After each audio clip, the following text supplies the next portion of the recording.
Welcome to Talk the Kēki. Not in Iran.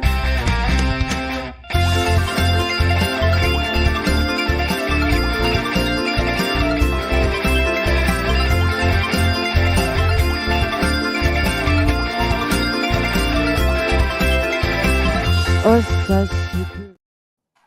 Konnichiwa! Minasan konnichiwa! Hello, everyone, and welcome to Talk the Kēki. We're not taking a random 2 weeks off again. No, for now. No. This is basically the catch-up on backlog type episode. Yes, for the most part. For the most part, yes. Anyway, I'm Matt, and to join me, as always, my co-hi, your friend and mine, Ethan. What's up? Yoroshiku onegaishimasu! Hiroshima. Oh my god. Okay, fucking Gino.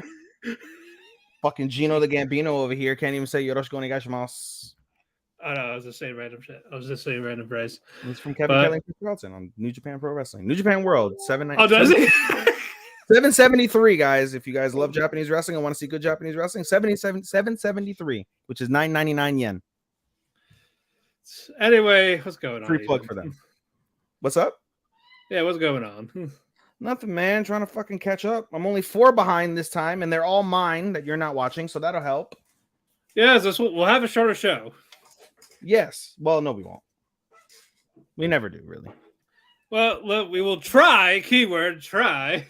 You know, I know. Dosta neko. We're working on it. We got a lot. Not a lot of news. We're going to talk about Trigun, another depressing episode that people will not give a chance. Of course. Yeah, of course not. More goodness. Shitty. Probably one of the worst protagonists. We'll get to that later in our main event. Oh, yes, we will, Matt. I can't wait. Motherfucker.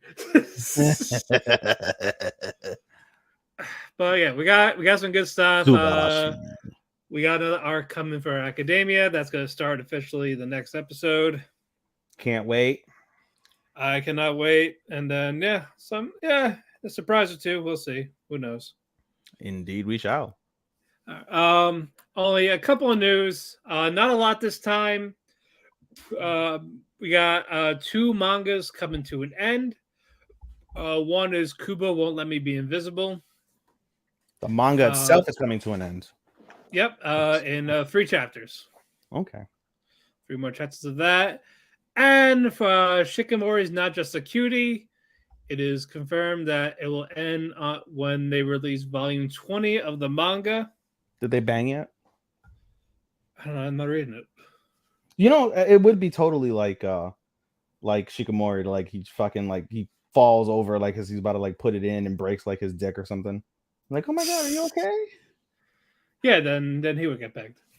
And then he would get pegged, yes. You know, another side note regarding anime sex shit.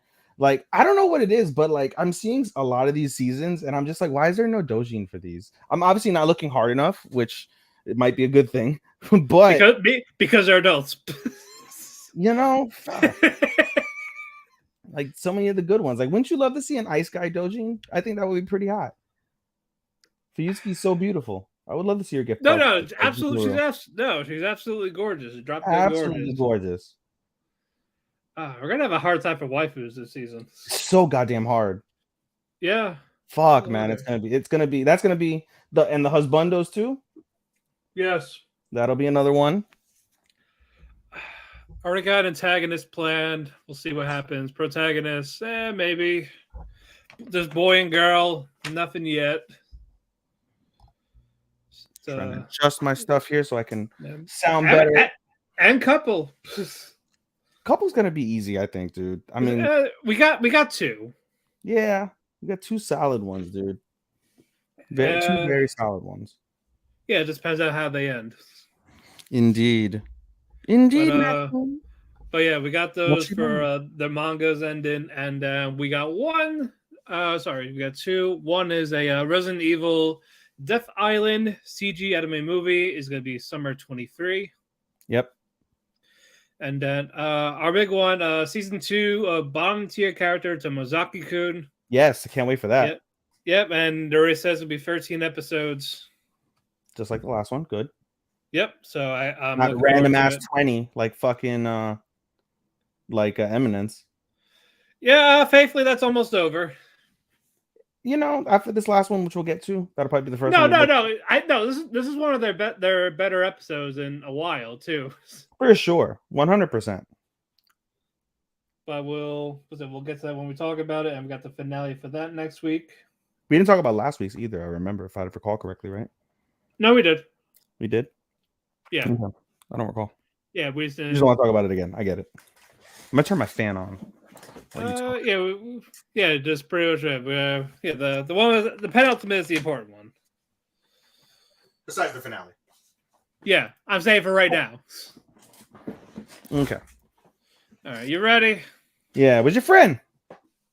He's coming. He's not commenting. He's not commenting. We got a YouTube viewer, so that's probably no commento. No commento. He's getting there. He's getting there. All right. I told him to tune in for because he also hates Takemichi. Oh, I can't wait. Yeah. I had to tell him to catch up beforehand. You wearing my sweater again, buddy? Well, there's Chris. Hey, doing? Hey. No, yeah, because that way I can just take off. I'm shirtless underneath, so I can just take it off and just go straight to bed. That makes total sense. Hey, before we get started, we should probably. I do want to do, I guess, what Sean suggested. So, guys, apologies on the delay of for those who listen audio only.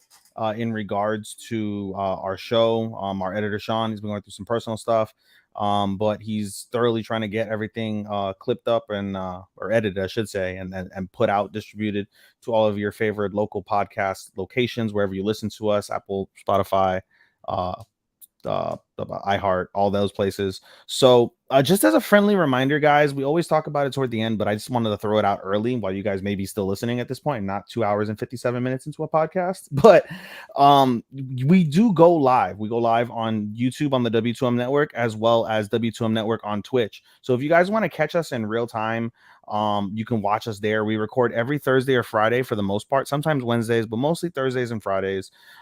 Matt always, if you follow us on the Talk the Kēki Twitter page, you can he normally posts like when we're going to go live that day, so you can definitely get a notice of that ahead of time. Of course, you can obviously put your notifications on for the channel itself, and to let you know whenever a live broadcast goes on. So just a little bit easier for you guys to get stuff ahead of time, if you're so thoroughly inclined to do so. Just throwing that out there to try and get you guys up to date and together with us on Talk the Kēki. As you've seen also, one of Matt's friends, Chris, on YouTube, he will constantly comment and will interject, if you've noticed lately, with some of his comments and like a quick little interjection back to him. So if you guys want to have a little bit of fan interaction, this will make the audio version, so you'll be able to hear yourself again and be like, hey, I answered questions that I answered back, or they talked some shit and they told me to fuck off. Regardless, you can definitely find that. And then again, you could also watch the replay on YouTube if you are impatient and want to listen now. The sound of our voices. Exactly. They go up, I believe, the next day, if I recall correctly. So just about. And again, he's doing his best to work on them. Hopefully, if you want just the audio, he's gonna try his best to get caught up over the weekend. Yes. We hope to be all caught up within the next week or so, as we record this live, February the 9th on a Thursday at 8 p.m. Eastern time. I also understand that people don't always want to watch two people just sit in front of the camera talking for 3 hours. We get you want to listen on the go. If we had tits and we're hot, I think people would want to sit and watch us talk in front of a camera for 3 hours. Or if we had our VTuber models and looked like anime characters. Yes, exactly. But we don't. I mean, you have tits, but I have a VTuber model. I just don't know how to do it on fucking StreamYard. Well, something for you to research if you're so inclined, sir. Well, then we gotta get you one, and then that's too much work. No, I'm just me, We will be the anime characters. Indeed. All right, let's get this motherfucker going, bro. Yeah, let's get some reviews then. Yeah, you got nothing, right? What do I have? Did I go? I went over the final piece of Boruto. Did I go over the finale of Boruto of that arc, the Sasuke arc? I think you did, yeah. I think I did, right? Yeah. Okay, so I did that. Reincarnation of the Strongest Exorcist I haven't caught up to. If I recall correctly, I'm one episode. So I'm one episode, guys, behind on Reincarnation of the Strongest Exorcist, Reborn, the Master of the Blade, Monogatari, and I am caught up on High Card, and you are on High Card too. So that'll actually be one of the things that we review as well together, Matt. Yeah.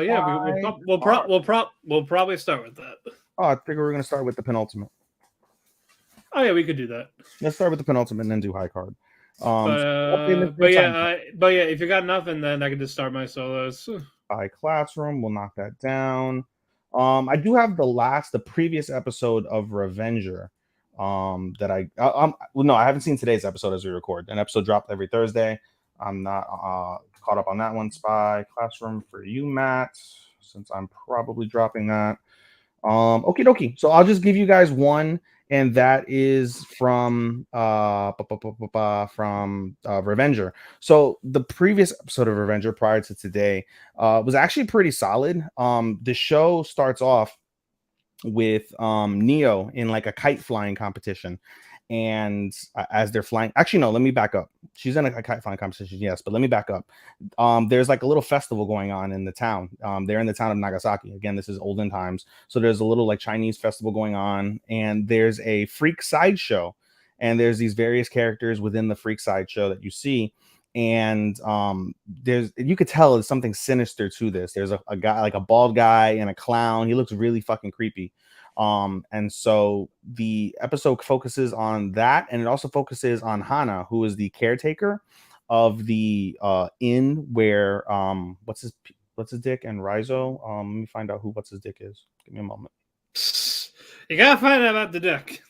You gotta find out about what's it. I think it's Soji. Yes, Soji. Okay, so Soji and Rizo live. She's the little caretaker there. She lost her friends. They're like two little mountain kids. And we come to find out one of the dark secrets of this like freak show, traveling freak show, is that they abduct children to indoctrinate them into the freak show. And so the two people were abducted. And so nobody knows where they're at. And we move on to later on in the episode. The next day, basically, Neo is in a kite flying competition. Soji bets all of his money on her, and she's doing phenomenal. The point of the competition is to fly your kite as high as you can and cut down the other kites or take them down. So she's doing great in that with her special little wire. And as Usui is looking at Neo, like they have like a little picnic set up in this like mountaintop area. The guy, his name is Doan, the bald-headed clown freak. His name is Doan. Doan comes over and he's like, "I want my monster back," referring to Neo. We come to find out that basically Usui saved Neo from Doan. And so Neo Usui's like, no, go away. We have nothing to talk about, right? And gets progressively more serious. But Neo catches a glimpse of Doan, and she freaks out for like a millisecond, and it causes her kite to go down. Soji loses all of her money. She's pissed off. Later on, we see Hana tell Soji and Rizo that her friends went missing, and they go to try and find them, and they really have no real clues to it. And so the following night happens that night, and Neo basically goes on her own, despite Usui telling her, like, "Hey, you don't have to worry about Doan. Don't bother with him. Go away in case he tries to abduct you, whatever the fuck." But she goes on her own to see Doan, and he's just a freak. He's just a weirdo. He wants to basically he's possessive of her. He's like, "Oh, my little monster." And so as she's going by, she notices two things. One, there's a heavy woman, heavy onna, right? So snake woman, and right. She is actually kind, whereas like a lot of the freak show people, like you have like a guy who blows fire from a gourd, and you have another guy that is like super duper like tough, like made of iron, and then you have another person who's like really good with knives, like throwing knives and shit, and then you have a fourth person, which is the heavy onna. Heavy onna is the kindest of the four. Like the other three are assholes, but this one's actually really kind, feeds the children, tells them like, "Hey, it would serve you well to do tricks so you can get out of the cages and you can make some money," and etc., right? And so everyone's scared for the most part. The two kids that are there, one is scared, one is pissed off. And we see the stone guy come and just slap the fucking heavy onna in the face. Just whop, slaps her in the face, right? And so this scares the children, but Neo sees this as well. And Neo basically has a free revenge coin in her possession. She tosses the coin at the kids who are abducted. One of them bites the coin.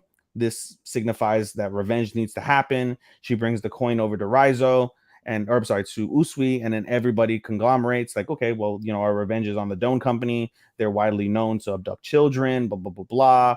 And, there's a whole basically rigmarole to get this started. So then there's a cool battle that happens between Raizo and Soji and the gourd guy and the knife guy. They end up getting blown up thanks to the gourd and the fire, right? Boom. And then the strong guy gets taken out by the other fellow, the doctor, Teppa. They end up getting into a fight. He gets taken down and gets knocked out. And then finally, the only thing that Neo requests is, I want to be the one to kill Don.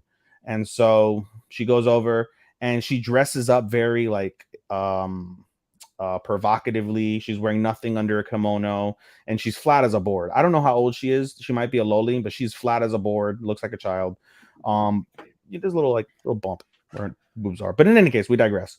She basically says like, hey, I want you to take me. She kind of like tricks him, like mind fucks him. It's like, I want you to take me. I want to be yours, right? To Don. And so Don says, yeah, there's only one way for that to happen. And he goes to strangle her little fucking neck, right? He just puts his thumbs right into the front and just squeezes, but he can't bring himself to do it. He's like, I can't destroy you. You're so beautiful. I can't. And so Neo's like, well, if you can't destroy you, there's another way that I can be yours. And she pulls out her wire, and Don basically just accepts his death, and then he gets beheaded by the wire, and that's that, really. The episode, they end up rescuing the children. Hebionna releases the children, takes the children that have no place to go. They go away to some random place. It is what it is. They let her live, and what's it called? The episode ends with Hannah reuniting with the children. They go to Hannah's mother's grave, which is on top of the mountain where she met the children, and basically as a thank you, Soji buys Neo a like expensive like pound cake, right? And Neo's like, hey, this was, this must have cost you most of your cut of the revenge. And she's like, hey, I just want to give you a thank you for whatever the fuck he said about a thank you. And she's like, you don't have to thank me. She's like, the whole purpose of the revenge was so you can make the money because of the fact that you lost all your money on me in the first place. And he's like, so you set all this up so you can give me money. And she's like, yeah, and you just blew it by giving me this cake. And he's like, all right, well, fuck it. I did a good deed then. And that's how the episode ended. So that was pretty solid. There's so many that you're watching, Matt, and there's so many in general, but this would have been one. There's many. This one, Mononogatari and High Card. You picked up High Card, so 1 out of the 3 that I recommended. Yeah, you owe me. Yeah. But I would have said Nier for you to pick up Nier if it wasn't delayed. That is true. It's delayed indefinitely. I thought it was only delayed. I don't know. I don't know. There's no release date yet. How many are in? 3. 3 episodes in. Yeah. If I'm not doing anything tomorrow, I can watch 3 episodes. Okay. Yeah, because there's no release date for episode 4 yet. That's wild. I know. Let me see if I can. If I go on to analyst, what does it say? Nier, N-I-E-R, Nier, or is it N-E-I-R? N-I-E-R. Nier Automatica. What is it? Automata. I'll just do Automata. Automata. Voy a matar. Automata. I'm just kidding. Yeah, doesn't say. That's fucking wild. Yeah, hopefully soon. Okay. I can watch 3 episodes or something at some point. That's fine. I only have 4 to go. If I have nothing to do tomorrow, I'll see what I can do. I'll see if I can pick it up at some point. At some point, I'll pick this up before the season. We'll call it an even trade. Yeah, there we go. On this. Okay. And like I said, I'm behind 1 on the others. I went over the finale of Boruto. And nothing's been released as of yet. So there's this one, and this one. Did I talk about reincarnation? I think. Oh yeah, I did talk about that. I'm trying to think if there's anything else I want to fucking say. Reborn the Master of the Blade. That was the other one. Strongest Exorcist was. It's a big sad yes. It is. It's everything just mushed together. So we'll say I reviewed everything at this point. So you're fine, bro. Go ahead. Okay. Also, we do gotta talk about the previous episode of Shadow because of that fight. Also in that one. Yes, we did because I skipped 2 episodes. Yeah, because you didn't see the fight. I just told you just to watch it. Yeah, the one with what's her face? The other girl, yeah, the blue hair one. Yeah. You'll get the name for her later. Anyway, yeah, eventually. Okay, real quick. Pokemon. This felt like this was more of a filler type episode. Ash, Misty, Brock. They're helping out this bear tech that is freezing everything around with the ice powers. So it's type of calm that shit down. Ash's team for this one was Snorlax, Oshawott, Talonflame, and Cineroar. In the wild, Latias is still following Ash. We don't know what's going on or what's the payoff for this. Doesn't really need to catch it because he's the champion and the story's over. So I don't know what the payoff is unless he's gonna fuck it.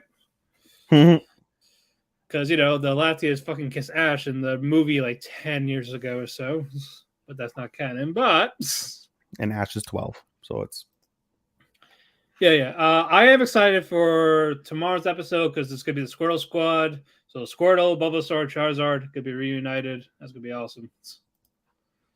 Cool. So I can't wait for that. It's a shame we didn't get that interview. Yeah. I was really looking forward to doing that. I was really looking forward to seeing you do the interview too, buddy. It's okay. I know. I will just cross that off. Not as sad as last week's episode of Magic Revolution. Well, we're not watching Magic Revolution. I know we're not. Yeah, no, that was another. Buddy. Yeah. Chris and Starman were telling me about to watch it. If Kubo's gone, I might be able to. Oh yeah, that is true. Kubo's delayed until spring. Yeah. We got one more. The next episode is the last one. Yeah. Yeah, it is. Also, I'll definitely be able to pick up Nier. Yeah, exactly. And all right, Blue Lock. The game is still going on with Isagi, Nagi, Baro against Chigiri, Kunigami, and what's the fucking guy's name? Reo. Baro is being stubborn as fuck. He doesn't want to help out Isagi and Nagi. He's just focused on his own goals. Like he wants to go. So like, oh, you passed the ball to me alone. I ain't passing any of you fuckers. Right. Fucking calls Isagi a donkey. Shut your fucking face, Uncle Fucker. No, I was like, what are you, Gordon Ramsay? You fucking donkey. Donkey. Yes, donkey. Oh, donkey. Yeah, what are you doing in my swamp? Somebody in my rave group said they wanted to do it. I got to find out if we're really doing this. There's a Shrek rave that was supposed to go on. I think it's in March. And you could just dress as Shrek characters and rave. And so we're talking about demand the Shrek 5 trailer. Somebody said I should be Lord Farquaad and fuck you. Fuck you. I think that was Johnny that said that. Hey Johnny, if you're ever listening to this, fuck you. Fuck you, Johnny 5. Johnny, one of the guys. Regardless, fuck you guys. Yeah. Anyway, that's going on. So Team Kunigami, they're getting to lead a little bit because Baro's being a stubborn fuck. Mm-hmm. And he keeps trying to talk to him about like, hey, like I need like a combination to like work with you. I'm doing it with Nagi. It's just us basically. Yeah. And I got to the point where it's like, but Isagi is just so fucking stubborn with it. It's like we need him, but Nagi's like, dude, just fuck him. We can just do it ourselves. Yeah. And so far they've been going well. And Isagi says, you know what? I could use Baro. I'm gonna trick him to think I'm gonna give him the ball when I'm really not. To distract the opponents. Right. And that got to the point, and Baro didn't catch on until like eventually he's like, you motherfucker. So he's like, this king is feeling fucking worthless, and then Isagi fucking calls him a donkey like at the end. Donkey. So I was like, oh, we got him back. Fuck you. So basically making the king humble. Break his back, make him humble. Indeed. No Nier Automata, so that's one down. I'm trying to think, what else do I have solo? Unless I have just Vinland now. Spy Classroom, which you didn't see last week. You didn't see but we're still gonna talk about last week's. Yeah, that's fine. Pokemon Bofuri, yes. Another fun one. They're at the event for level 7, and for this level, it's basically now they can have companions. Like they could fight the monsters, and they can have them join their team. Yes. So that is the goal for this one. So that's what teams are separated. Yui, Mei, they're doing their own thing. Yes. But everyone is getting their asses kicked. So them, fucking Maple of all people gets swallowed by this fucking giant squid. Hentai shot. Stop. I don't like octopus and squids and shit. I don't like them in hentai. But it wasn't like that. So it wasn't like a sexual or anything like that. So thankfully, yeah, it's not that. Odd, but Fuck, dude. But yeah, basically the it's basically more or less the difficulties is raised up a little bit. What you call it? The twins? They keep dying. They died like 5 times, like as if it was like a fucking Dark Souls boss. Yeah. In this video game shit. Yeah. With Maple, she just gathered materials for her guild while being swallowed by this octopus, but it keeps going down a level, down a level, down a level until she eventually finds at the very bottom and pardon. Fucking seltzer. But anyway, she basically stops it by fucking eating it. Like eating the squid. It's a calamari. It's yummy. So it basically just kept doing that. It got to the point where that fucking squid disappeared. It's like, oh, I wasn't done eating. Pretty much. Eventually, she gets it. But so basically, with her, when she got the skill acquired, basically gave her like a fucking tentacle squid arm and like a kraken eye. It was like weird, very weird. Look. Kraken eye would be pretty fucking cool. What? All things considered, a kraken eye would be pretty fucking cool. It would. Yeah, it does look cool. So. Right. And the twins beat the tree demon. They got bears, and I forgot the other girl's name, but she beats the snake demon, and it requires a little tiny baby snake of it for that companionship. So, but yeah, again, stuff's getting a little bit harder for the guild, but I like it. Still fun, still cute. Not groundmaking, but I just enjoy watching it. This was actually a shout out from Chris because he's the one that told me about Go 3. Nice. I'm All trying to go ahead. Oh, sorry, Vinland. Yes, right. My bad. Oh, go ahead. Go finish. No, I was trying to log into High Dive on the computer so I can read the summary of this past episode so I can find out officially whether I'm gonna drop this or not for Spy Classroom. But keep going, sir. All right. Yeah, Vinland Saga, another fucking banger. We're not at the farm this time, so Thorfinn, Einar, they're taking a break. We're now looking at King Canut's side. So basically, you saw how basically killing Askeladd impacted his life. Because Askeladd was originally the original king, the king of England, but he died. So basically now it's his turn to basically claim the throne, but there's another guy named Alfred who's also claiming to be king. So for Canute to be king, he's got to kill the other guy. So they're at this war right now. And then he's like talking to one of his subordinates, and he was like saying, like, "Why are you like? What are you guys doing? Like, we're pillaging. That's what we always do." So like, I told you guys to stop doing that. It's like, so what he wants to do? Hang them. Right. And like, if they're not going to serve under me, then kill them. So don't pillage them and anything. Just straight up fucking hang them. Koros. I was like, oh god, this. Like, again, for Canute, he was a fucking pacifist, a baby, a pussy, whatever you want to call him. But all of a sudden, he's just becoming this fucking Chad. Just straight up, I will do whatever it takes to become the king. And then fucking we see for Cal, he's coming in hot. He's pissed off because he was told that his fight was like he can't fight this guy anymore. He can't fight this person that he was supposed to kill. And Forkel wants to fucking kill. That's his thing. He's a warrior. He wants battles all over. He wants to die in the battlefield. Koros. If you deny him fighting, he's gonna be pissed off. So he wanted to crack a fucking swing at Canute. Chad dude, that's right, Chris. He's Chad dude. It's like you saying. He seems like he keeps saying Canoosh, like Canoosh. Canute, yeah, Canute. I'm gonna kick you in the Canutes. Exactly. Oh yeah, so Canute was like, Canute talked to him to calm him down, like taking the bigger picture right here. But Forkel gave him a reality check. It's like you can't just talk your way out of everything. Like eventually, you gotta get your hands dirty.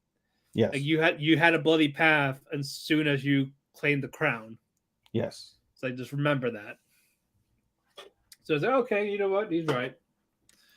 And they, you should like, are you gonna punch him? Like, no, he's right. He's got a point. I gotta know when to pick my battles, like when to actually fight or when I don't really need to. Yes. So he goes to America, not America, but America. America. Yes. Goddamn America. Yes. Edric talks to Canute in a tent type of thing, basically saying, "Hey, I'm going to give you 4,000 pounds of silver if you leave, like if you just drop out, leave America, let my king be the king type of thing. Like we don't want trouble. Mm-hmm.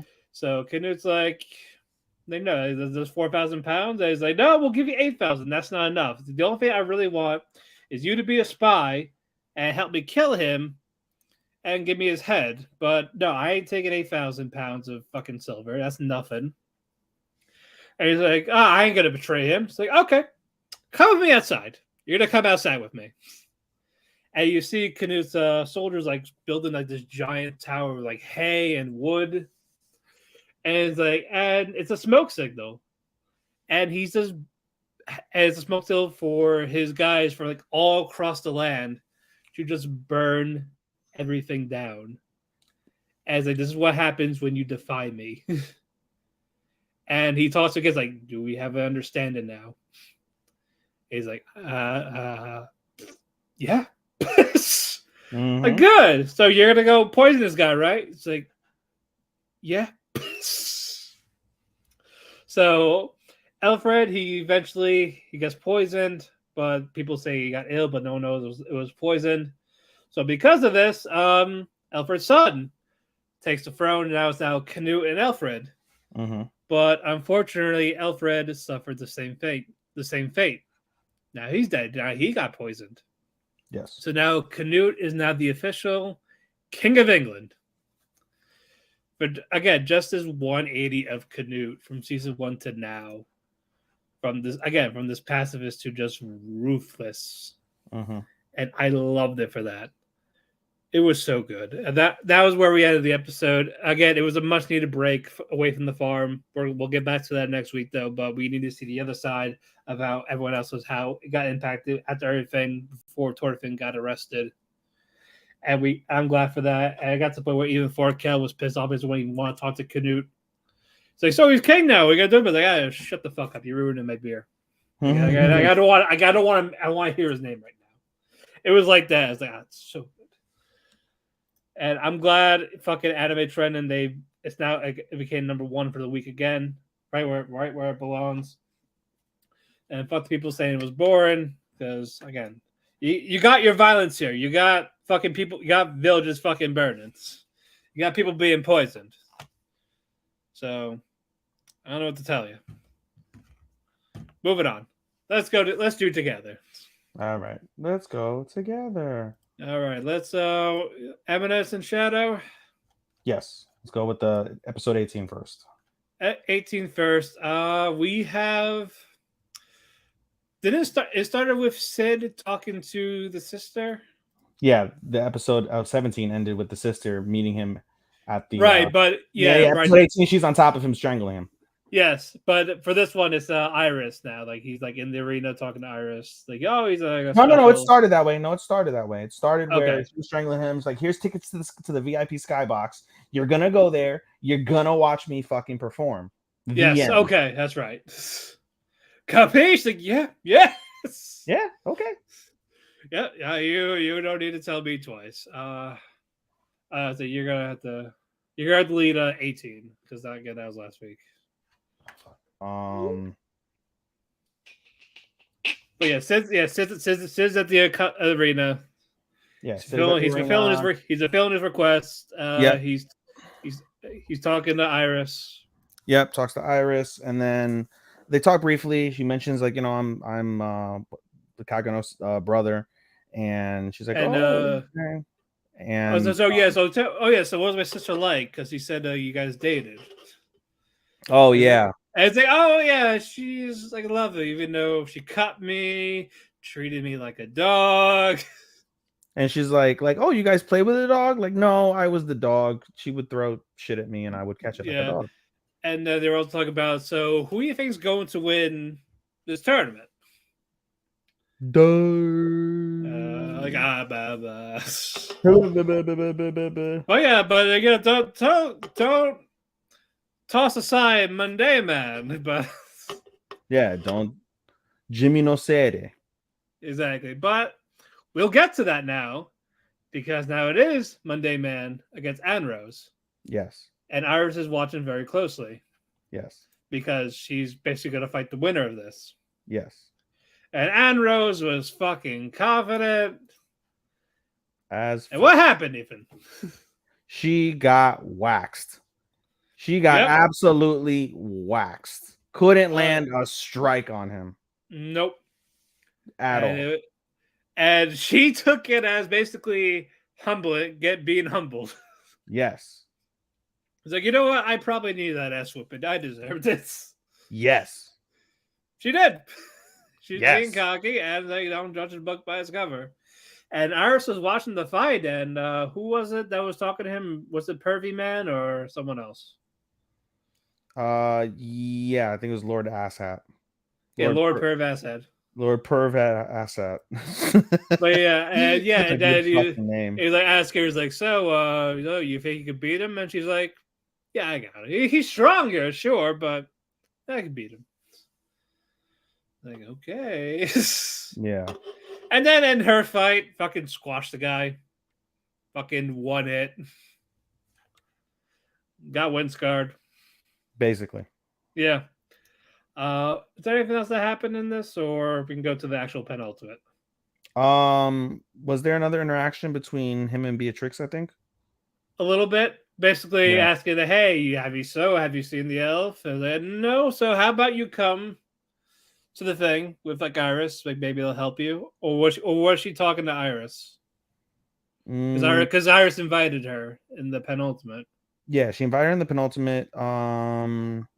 Oh yeah. So she was just watching in the stands, and Iris recognized her. So after Iris's match, where she easily won, she ran after her and was like, "Oh, started talking to her." And Beatrix offered her a burger, and she's like, "No, I'm good."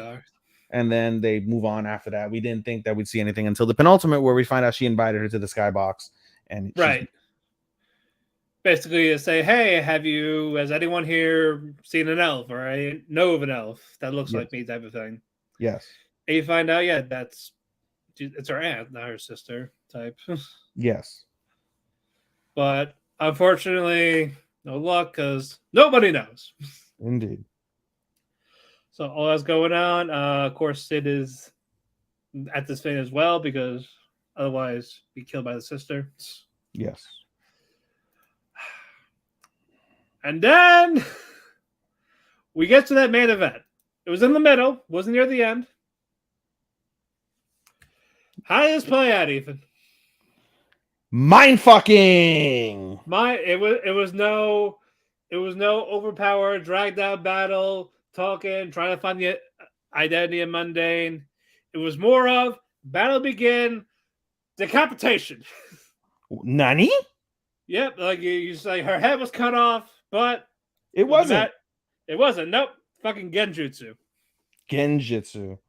As she starts to try to plan attack again, but something else gets cut off. Genjutsu again. Ankle. Yeah, the ankle. Yeah, fucking Achilles heel type of shit. Yes. But she steps out of it again, and you see that she actually stepped back. And she's like, am I feeling fear? And everyone in the crowd is like, what's going on? The great Iris-sama. Why is she not attacking? The undefeated Iris, yeah. Even her dad is watching, mind you. Yes, the king. Actually showed up to this damn thing. Yes. But then Monday she gets a flashback. I guess that's at the beginning of the episode where she gets a flashback of her trying to convince her father to let's go after. Actually, be used in battle and all this. Yeah. And she's like, no, whatever. And she's like, oh, it sounds like you're desperate to basically make a name for yourself, and it just pisses her off, and she fucking is continuing her practice, and she's like, I will come up with results, but she doesn't. Does not. But yeah, then she gets freaked out. And then Monday's like, hey, you gonna attack? And she just blindly attacks and just gets taken down.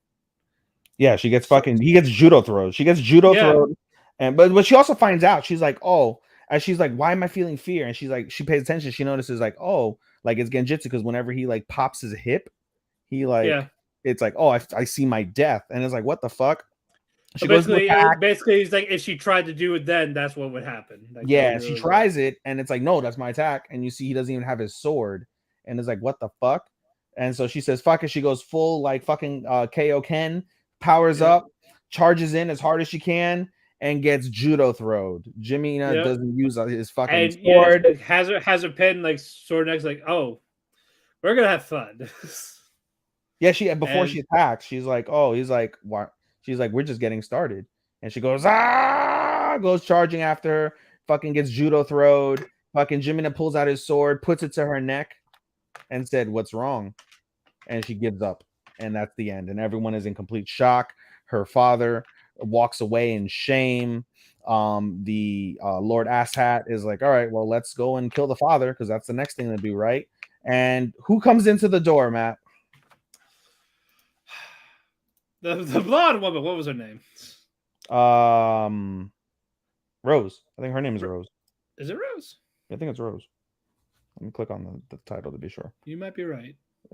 Eminence. Rose, yeah, it's Rose. It is. Princess Rose. There we go.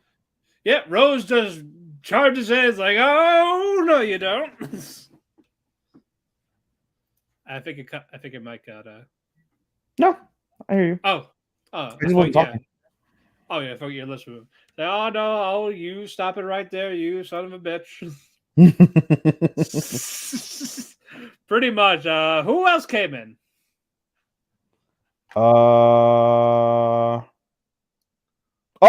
So basically, so Rose stops right there, and she's like, oh, welcome back. And she's like, Father, I'm sorry for my sins. I'm sorry for what I've done and what I'm about to do. And her father briefly breaks out of the mind control spell that we see he gets put in earlier, right? With the whatever Violet was. And she's like, Rose, she's like, I forgive you. And Asshat is like, huh? That wasn't what I told you to say. What are you doing, you puppet? And he catches himself, but by now he's pretty much. He has like a lifeless body, yes. Yeah, everybody knows at this stage, but he catches himself. Rose lunges after Asshat. Asshat shoves the king in front of Rose. Rose kills her father, the king, and everyone is shocked. Asshat is like, how could you do this? Even though he's the one who shoved her in there. And she begins to cry. And as he's like, where are my guards? Where are my guards? We find out that who took out the guards, Matt? Shadow Garden. The girls are all there. Shadow, they took it out. And then what's it called? From there, what's it called? Asshat's like, oh, my reinforcements. They all lunge after Rose. And who busts through the window, Matt? Mundane Man. Mundane Man to save the day. Cuts up everybody. And he's like, it's time to show my real identity. And he transforms to Shadow. And then Rose is like, you're bandit killing man. Huh? And we get a flashback of when Rose was abducted briefly as a child. Yeah. And a random little boy came over and killed all the bandits and took all their gold. Yeah, she remembered the fencing, the sword stance. Yes. And Mundane did. Yes. Oh man. It was great. It was absolutely great. And the episode ends. Asshat is like, oh my God, what are we doing? Like, I need somebody to save me. And Beatrix, excited by the prospect of how powerful Mundane Man was, and now Shadow, because she knows it's Shadow. Yep. Goes after him, and our final battle will be freaking will be Shadow versus Beatrix, the war goddess. Good episode. Very good episode. Fantastic episode. Yeah, I enjoyed that one a lot. Then we got one more. Likewise. And then thank God, another one that we can get off the list. Although you're making me add Nier. When does Nier come out? Like on what day? Saturdays. Fucking hell. That's 8 fucking anime on a Saturday alone. I got 9 on a Saturday, so. Fucking hell, dude. Oh my God. What are you doing to me? What are you doing to me? God, you gave me Tomo Chad. You give me fucking High Carb, which is going to be next. You haven't watched Play It Cool, guys, which is an easy watch. Yeah. What? Oh, yeah. You told me about that 33 days thing. What was that just a glitch, or is it still going? Or no, it's going. It's going. It's going. It was a glitch. Okay. It was a glitch. Yes. I forgot to mention Play It Cool, guys. Let me go. Do you mind if I go back really quick for Play It Cool, guys? Yeah, do it really quick. Yeah, sorry about that. So Play It Cool, guys. Really cute. Again, these are really cute episodes, guys. The episode this week's, I'll only talk about this week's because I've missed a couple of them already. But this week's episode focuses on Igarashi Sensei. Igarashi Sensei basically comes back from his trip to Tokyo. He lives out in Kyoto. And he gets back. He has a beautiful black cat, really cute. And he just sits there and he starts to think about what he's going to write next so he can share it with his publicist. And as he's thinking about that, he basically thinks about Mima, and he's thinking about how they met again after all these years. It's been over 20 years basically since they met, more or less. And we get a flashback to when they first met in middle school, and we basically see how Mima was the quiet kid. He was he was the librarian there, and he's like, I read all the books that I want to read in the library, and I'm bored. I have nothing to read. And we find out that Igarashi he used to transfer a lot as a kid. This was his third school that he transferred to, and he's used to it because of his parents' work. And he's like, I want to be a writer. And so they keep talking a little bit more. And he's like, will you write me a book that I can read? And he goes, oh, you want me to write? And he goes, yeah, because he's like, oh, when I become an adult, I want to be a writer. And he's like, well, why don't you write now? And he said that basically so he could write on the book. And so that's with the genesis of when he wrote that very first novel that Mima still had. And at the end of the episode, he's like, I think I'm moving to Tokyo. It'll be fun. And I get to see my friend again. But again, really wholesome stuff. The previous episode has a little hint of again, all these episodes have little hints of yaoi. And none of them are gay. None of these guys are gay, at least to what we know, right? But there's always like those little hints, the way that they talk to each other and communicate. It's almost flirty, but not really, because it's just so subtle. It's just four guys that end up becoming intertwined together, and each of them have their own like quirks that make them weird and different, and they play off each other really well. And it looks kind of yaoi-ish, but it's really not. But again, beautiful shit. It's so wholesome, and it's 11 minutes, guys. It's 11 minutes of your fucking time. Just, you can watch that. If you skip the OP and the ED, 8 minutes. It's on episode 17, I think going on 18 now. So it's like 3 hours, guys, if you watch the entire thing or less. So recommend it. All right, moving on. Again, high card. Yes. Oh, Matt, so tell me, before we get into this week's episode, we have to go back because I've started recapping it a little bit. What do you think about high card? Honestly, high card is pretty fun. I enjoy it. I like the characters, like the concept of the playing card. Yes. What you call it? I really like the girl when she doesn't transform. Yes, she's hot. Wendy, yes. Wendy, she's really pretty, and then she becomes super crazy. Yeah, Chris is cool. Finn's fun. Constantine, he's okay. He's just a rich guy. Yes. We haven't seen much of Vijay. VJ. Sounds like you're saying Vijay, like short for vagina. Yes. Or sing, yes. But his voice doesn't match the body. Like it's fucking Jotaro. It is, which is interesting. There's that, and then on what is it? Is it? I think it is high card. The new guy. Oh, so it's funny that his voice is Jotaro. The villain that you saw. Did you see the last episode? Yes. The villain is fucking Shimp-sama. It's the priest. How ironic is that shit, eh? It's just fucking weird. Oh, it's great. But again, I'm really enjoying it so far. I can't wait for the rest. Yes. So I'm in for the ride on this one. Yeah, buddy. That's what I'm talking about. All right, let's did it start with the detective? Yeah, it starts with the latest episode starts with the detective realizing after the bank robbery, they captured a man named John Doe, but we'll get into him momentarily. But I just finished watching this, so I can go through this. Basically, it starts with the detective, the young detective, the rookie detective whose name I'm forgetting, recognizing that, oh shit, there's something going on. Like whenever it involves anybody from the Pinochle car dealership, like company, the cases are automatically it's Sugar. The girl's name is Sugar. Okay. So she's like, why is this? So she goes to the older detective senpai, Young. His name is Young, and is like, what's going on? And she's like, well, the case is closed. There's nothing to be had. And she's like, no, there's something going on. I'm gonna get to the bottom of this.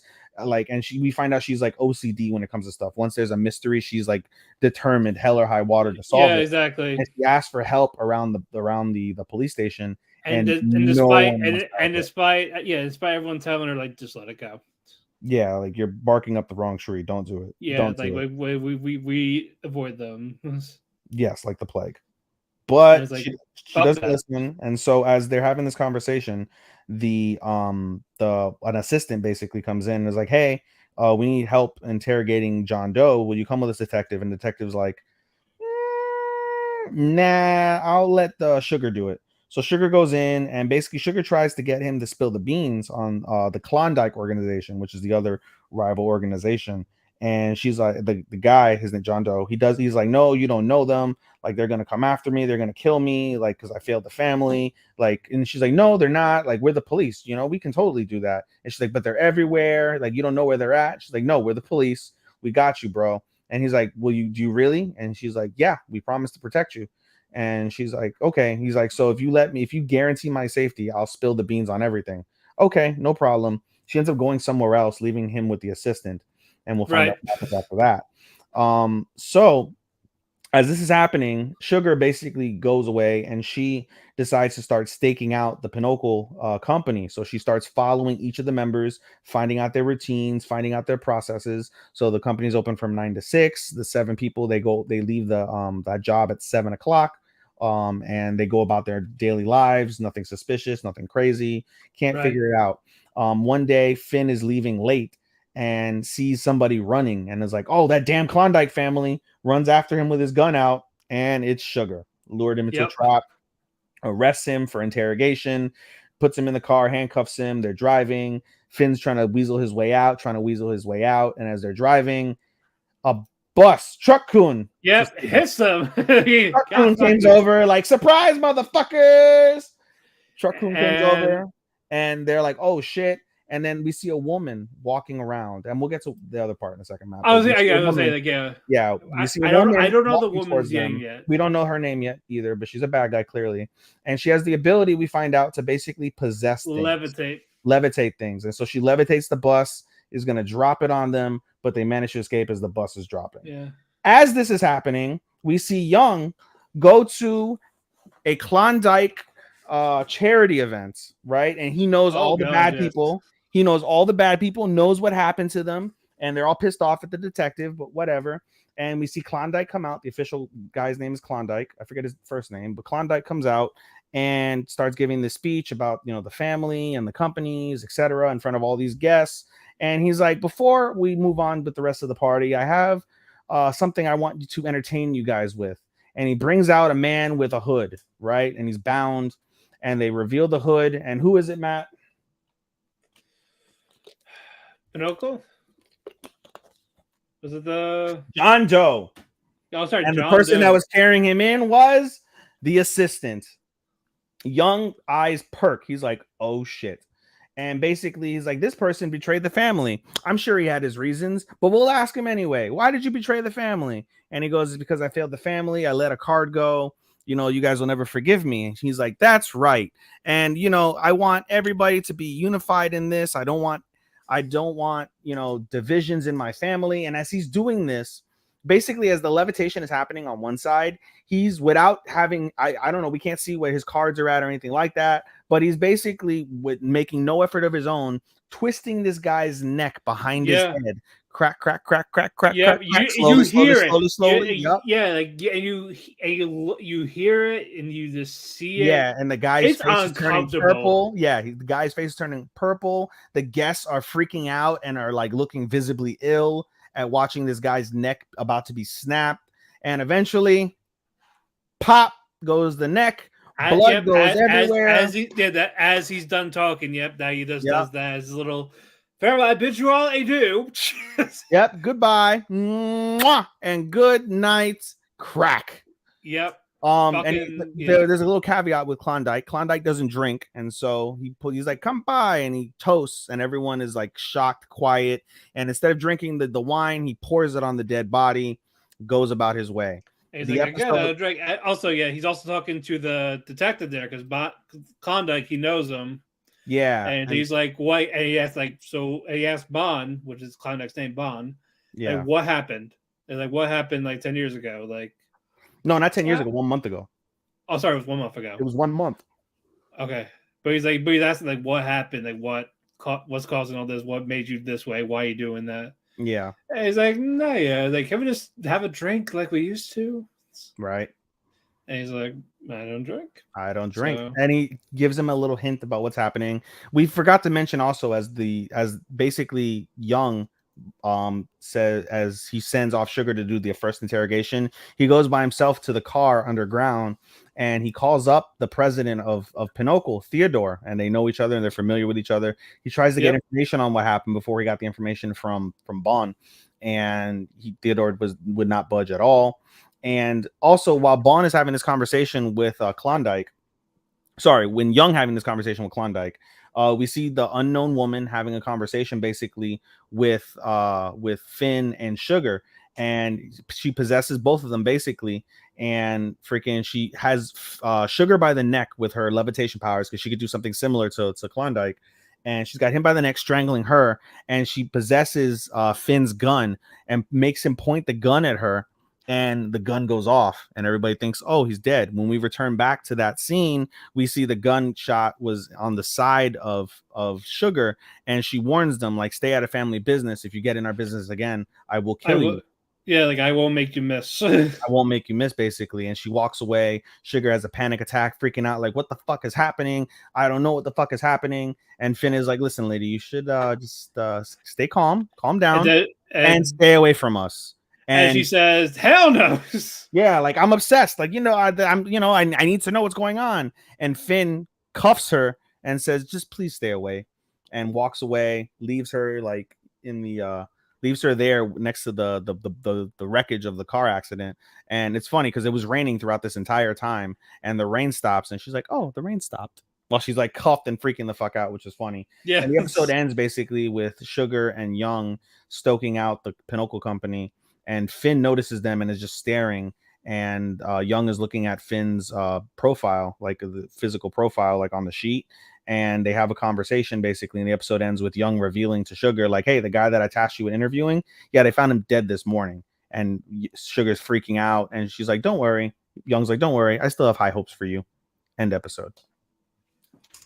Nice episode. Very nice episode. And again, Bond's cool. I like his look. Yeah, badass. Yeah, it looks like a total fucking badass. So I just hope he's actually a good character, but we'll see. Yes.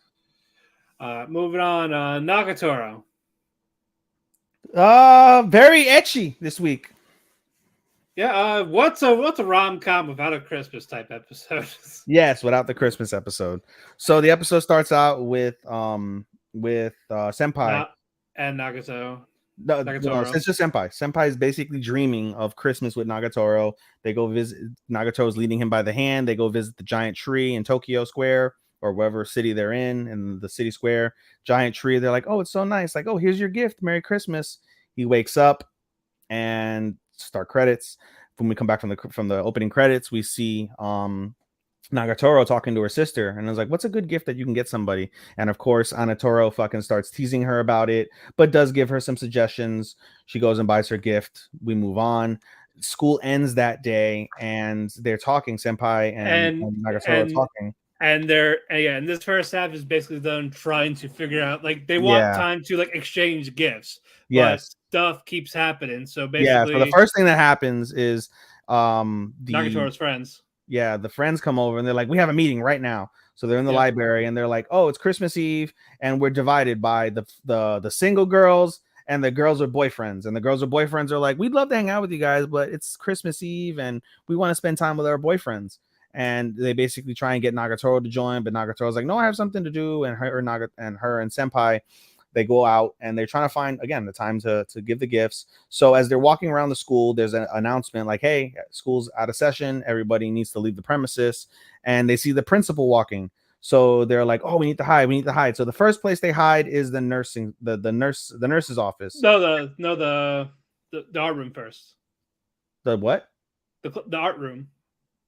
Was it? No, it wasn't the art room. That was the last place they ended up at. No, that wasn't the last place they ended up. Oh yeah, you're right. It is the art room first. So they go in the art room first, and who opens the door, Matt, to the art room? The fucking president of the club, naked, butt fucking naked. And they're like, "Why are you naked?" And she's like, "Well, I won't be in this thing for too long, because that same day is closing ceremony, basically senior graduation." Right. And Japan is unique where they go based off of three periods. Right. You have spring, You have Yeah, spring, fall, yes. winter, and you get summer break off basically. And in Springs December, if are- you're a senior, if you're a high school senior, you graduate in the winter, but you don't officially like get your diploma until spring. Yeah, so April you start, April you leave. Yeah, April you start, April you leave, but you officially graduate in December, right? Yeah. And so she graduated in essence, first part of graduation. And she's like, well, I won't be in the office too long, so I just wanted to bask in the sunlight as she's fucking butt naked. And I'm telling you, she's an exhibitionist. She is truly an exhibitionist. And Senpai, I don't know why he didn't look. He should have looked. He probably did catch a glimpse beforehand. But anyway, they run away together, and then they see the principal, and they're like, shit, we gotta hide. So we go into the nurse's office. And who do they find in the nurse's office, Matt? People having sex. Specifically Sakura. I told you she's a whore. I told you she's a whore. She's making out with her man. Her man is like, oh, you're so direct with this. And she's like, shut up and kiss me. Like tongue sounds. Yeah. Like, I mean, if you're going to do it, that's the best place to do it. But then they're getting it in. So Sakura clearly is not Dote-kun. She's not Dote-chan. She's not a virgin. Yeah. So they run away and they see the principal again. And they're like, fuck, where are we going to go? So they go to the school roof. And what do they find on the school roof, Matt? All the couples are there. All the couples in the school kissing, hugging, holding each other. And they're just like, let's just leave. Let's just leave. But then a really nice moment happened. The wind comes over, blows in front of Nagatoro and Senpai. Senpai looks over at Nagatoro. She looks gorgeous. There's a beautiful sunset that's happening as this is happening. And so he just says, fuck it. And he pulls his gift out and says, here, Merry Christmas. And she does the same. They exchange gifts. They smile. It's the same item. And it's the same item, a scarf. Yeah, they got scarves. Yep. So that's cute. It is. So that was that half. And the other half is the new year. Basically, Nagatoro wants Naruto to basically do some shrine visiting. Yeah, so basically Senpai is with his family, just watching the midnight events. And she calls him right before the midnight events. It was 11 p.m. So she calls him and is like, Senpai, do you do shrine visits? He's like, no. And she's like, oh, I do shrine visits, da da da da. And Senpai stupidly was like, I was planning to go this year. And she goes, great, see you there. Click. Right. And Senpai is like, oh, maybe I should have invited her. But regardless, the night goes by. He goes in the early afternoon to the shrine and he's like, where's Nagatoro? Where's Nagatoro? And you hear Senpai. Yep. And what is Nagatoro doing, Matt? Teasing him, egging him. Well, no shit, Sherlock. No, she volunteers as a Oh, that's right. She's a shrine. That's right. She's a shrine maiden for the thing. She's a shrine maiden, part-time shrine maiden. She volunteered so she can get a little bit extra money. And so again, the same typical teasing happens, whatever, and they do their fortunes. And of course, Nagatoro I got best luck. Senpai, what did you get? Bad luck. But as he's reading the fortune and they're standing in line to do whatever with the fortune, he reads, there's a part where it says romance or relationships. And he reads the bottom and it said relationships. And the luck says won't happen unless you do something about it. And this gets in his head and he starts trying his hardest and he's so awkward with it, but he tries his hardest to do something about it. And he tells Nagatoro when he goes, he's like, oh, I want to get a good luck charm. They're like, oh, 200 yen. And it's really awkward between them. And at the end, before he leaves, he's like, I'll be waiting for you. And Nagatoro is like, texts him and is like, oh, you're a fucking stalker. What the fuck? And she's like, give me 20 minutes. 20 minutes goes by. She comes over. They start again, she starts nagging him, annoying him, making fun of him. And she's like, so what did you want anyway? And I was like, oh, I just wanted to, do the shrines with you. So they do the rest of the shrine events and they go and they pay their respects. They, drop their little offering. They pay their respects and, they whatever, right? And the episode ends with Nagatoro asking Senpai, what did you pray for? And he's like, I prayed for good health for my family and friends. And she's like, oh, you're so boring Senpai, creepy boring Senpai. Yeah.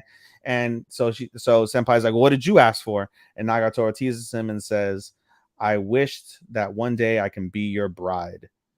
Freaks the fuck out. And that's where the episode ends. Alrighty, moving on. Oh, one more thing about that episode. The chick that always calls him Paizen, right? She recognizes what's going on, and she's like, "Well, Senpai's trying his hardest." So they basically know like there's something going on between them, but Yeah, again, she's nice to senpai. She's not they as are. bad with the teasing. She's not as annoying as the fucking stupid girl. No. You But got again, you've got the chief fucking friend with the big tits. That's nice. You have the stupid girl that is really fucking stupid, and you have the whore friend that fucks her boyfriend. And then you have Nagatoro, the 4 girls. And then they have a 5th girl that we don't really know much about, but she's got a boyfriend too.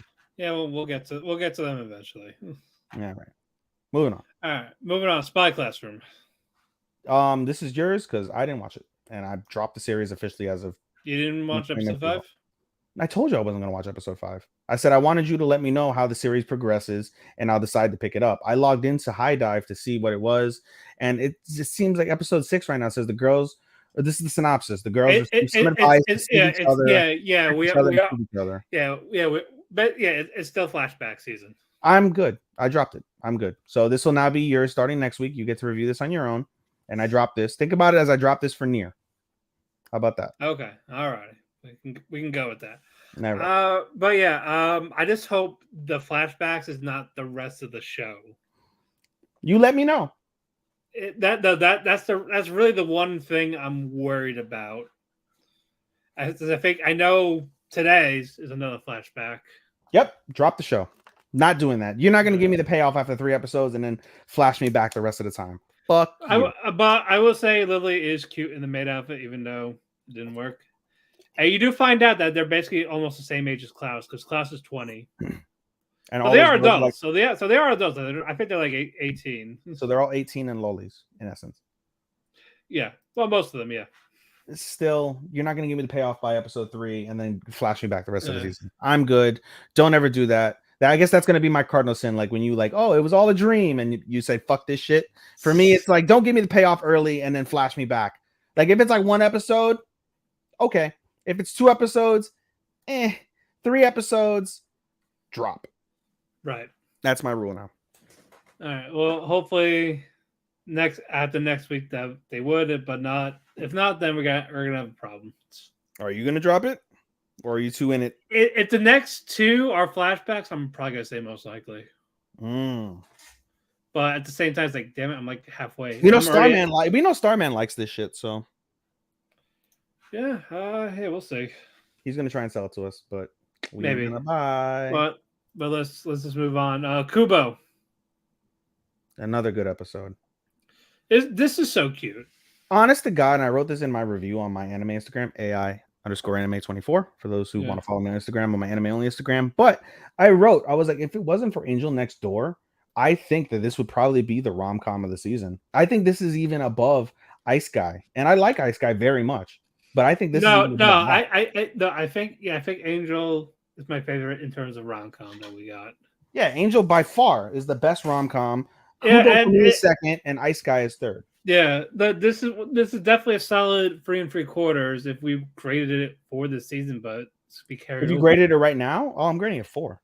If we graded right now, for me, fucking Thing is 5. Thing is 5, and Ice Guy and Kubo are 4, and I would put Kubo above Ice Guy. No, because again, I do like some stuff with Kubo better, but I think Angel delivers everything else. Does Angel's the Angel, like Starman had said in our group chat, is like a Horimiya rom-com. I fucking adored Horimiya.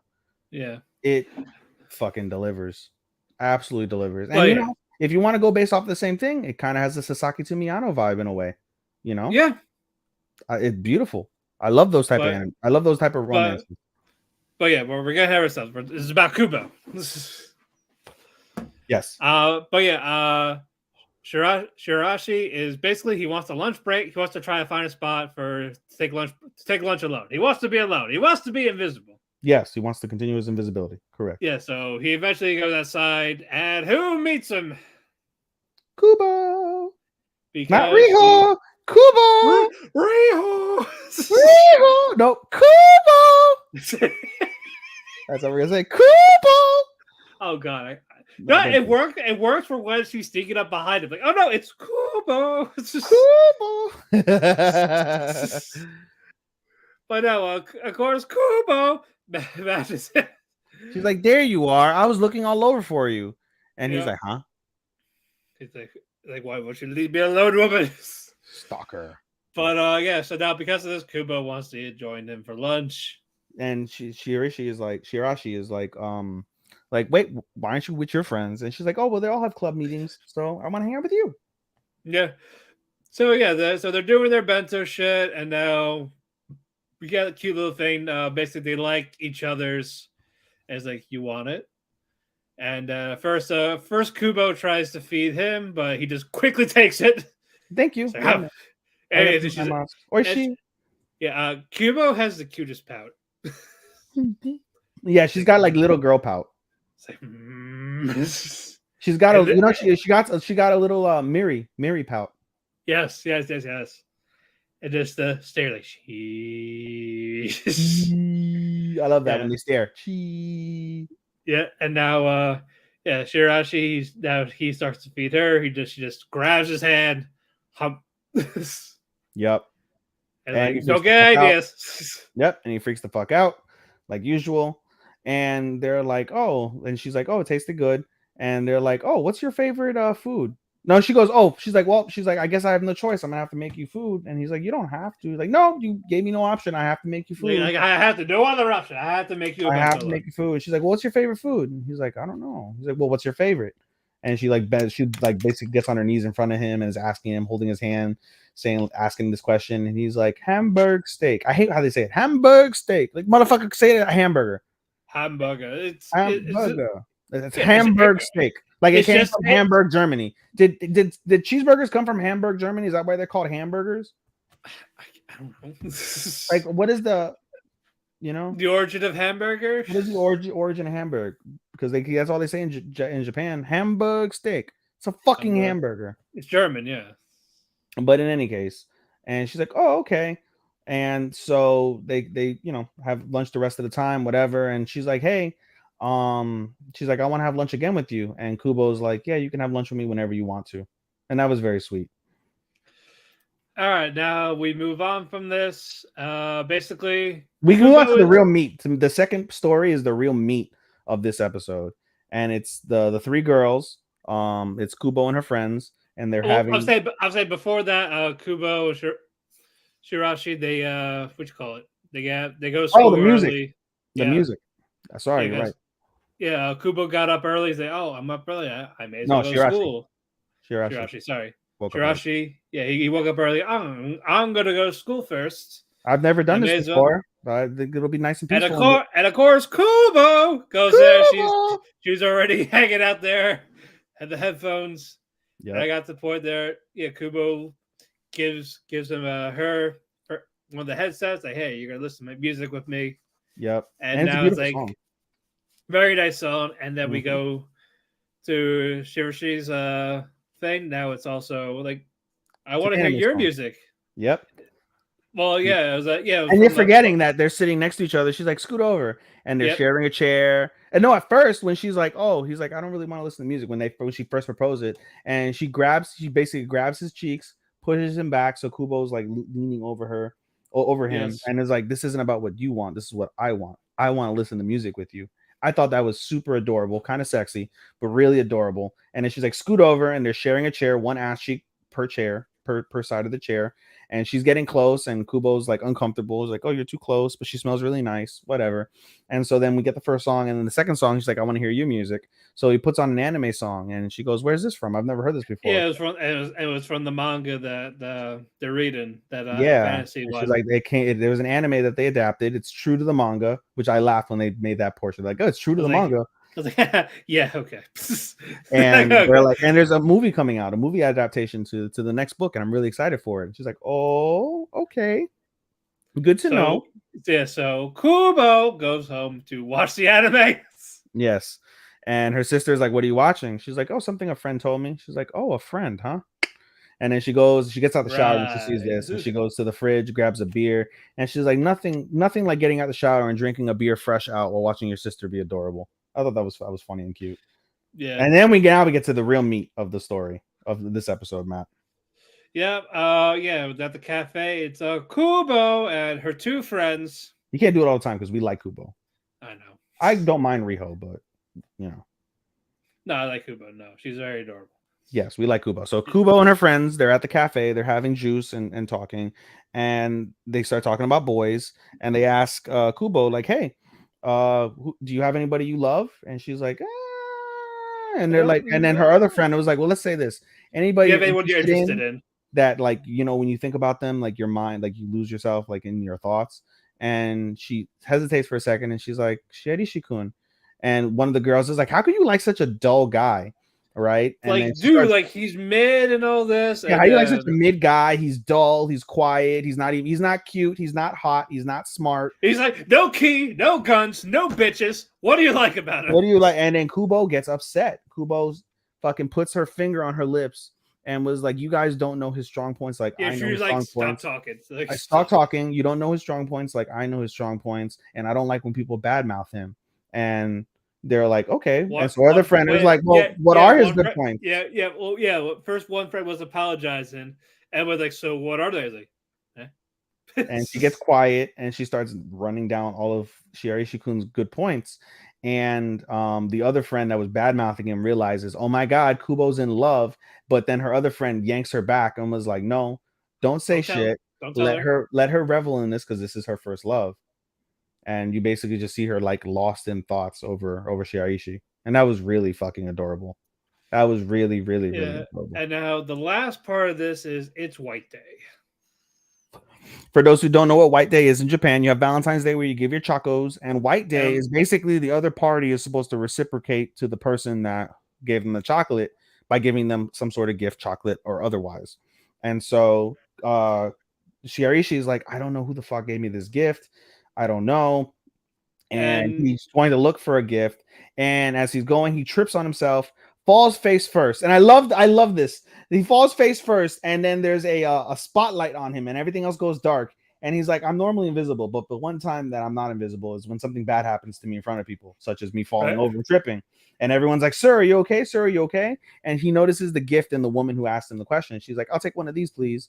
So he gets his White Day gift, and she's like, oh, I don't know who to give it to. And she's like, Kubo. And like he asked for Kubo, and Kubo's like, oh, this is weird. You initiating a conversation, like you never do that.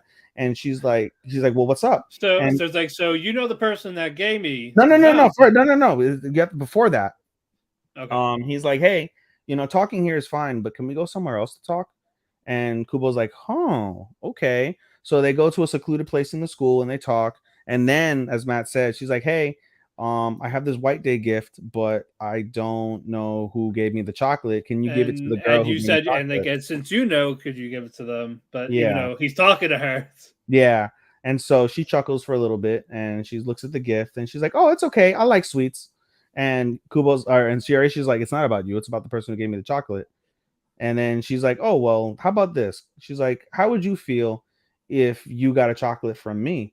And he's like, well, what person would? He gets all embarrassed, but then he's like, oh, what person wouldn't want to get chocolate from you? Right. And, you know, they exchange like little pleasantries. And then she's like, you know, don't worry. I appreciate the gift. And then Shiraishi retardedly still doesn't fucking know, like, who gave me the gift? And she's like, I'm not saying. She's like, if you haven't figured it by now, that's your problem. And she walks away all smiley with her gift. Yep. End episode. Very nice. Mm-hmm. And Dialogue Plus with another banger ED, if it's. Yeah, it does. Let's see how many more we got. 1, 2, 3, 4, 5, 6, 7, 8. 8 more to go. I'm rolling an hour and 18 into the show. Sorry. 10. I told you 10. 10 more to go. I'm rolling an hour and 18 into the show, guys. So keep our fingers crossed. Another hour of talking to go. All right, let's go. Fire Hunter. It's still unique. It's like this is definitely a slow burn. You know what I thought about as I was watching this? I didn't watch Shadow's House, but I get the idea of seeing like the first a couple episodes of Shadow House when I had that one chick that I used to fuck with that watched it here at my house and I caught it. Yeah. It's kind of got a Shadow House type of feel, not so much in terms of mystery, but in terms of its uniqueness within the anime spectrum and the slow burn involved with the story, like developing. You know what I mean? Yeah. Am I off on that, or because you saw Shadow's House? Shadow's House was just more unique, and as Starman said, it's like a Shakespearean type play, while Spy Hunter, not really. So I'm a little off. A little off. I get what you're trying to say though. Okay. But I just don't sound like I'm like I think it's just the production value of it is like I feel like it's just slowly decreasing with the episodes. In terms of, I think just the quality of it, like how we had like a little slideshow with episode 2. well, because there wasn't much action in this episode. I know, but I just feel like there's something is just They normally missing from highlight it. that when there's a pivotal moment in the story that we probably should know later on. That's what I'm surmising, or it's an action part, like where they want to highlight in extreme detail the action going on. I know, but again, I just feel like something is just a little off, unlike from like the first episode. I really just, Yeah, I don't know. I don't know. I don't know what it is exactly or what so I'm are you missing. thinking about dropping this or not yet? There's still intrigue. I've bit on the intrigue for sure. Yeah, but I think that's just it. But if it's going to lose interest, If I were to grade it right now, it's like a mid 3. It's a week 3 right It's now. a week 3, yeah. But again, I'm hoping it'll get to 3.5 if it does get better. I anticipated it being no more than 3.75, unless like the story really fleshes out and really like it'll probably be like you said, yeah, about a 3.5 if we're lucky. So it's one of our lower tier for sure of the season. Probably won't win many awards, but it's still enough to keep us around. Any, but yeah, but it's enough to keep us around. So we'll see. Do you want to go over what happened in the last episode, or are we just giving our thoughts on this and moving on? I guess small snippets. I know the rampage of the White Dragon. Yep, and everybody dies. Yeah, a lot of people are dying. Everybody dies. The only people that don't die are I gotta get the cast list up for fire. Toko. Yeah, Toko, the her dog. What's her face? Which one? The arranged marriage one, or girl. Yeah, the sick girl. The frail one that they were gonna both get kicked out before they were saved in the previous episode. Oh, it wasn't Kira, right? No, I don't know, but anyway, the sick girl, Toko, her dog, and then the guy in the engine room that she would basically work under. They're the only ones that lived from the train accident. Yeah. And so as they're walking, we find out the sick girl has a fever and, she's just stressed. And we find out also later on that fire dragon is her village's deity. And we get more, and this is where the intrigue comes in. We get more details in terms of like the whole lore of their religion. And so as they're walking, they come across like some Indian people and they're like, who the fuck are these people? And Toko is like, these are the tree, something like tree livers, tree gatherers, some shit like that. But they're the tree people. They're the tree people. That's what she says. They're tree people.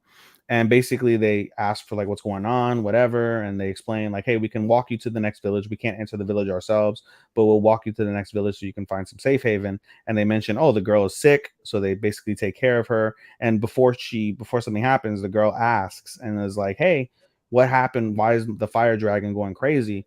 And they're like, well, if a village lost its deity, its guardian deity, then the village is basically no more.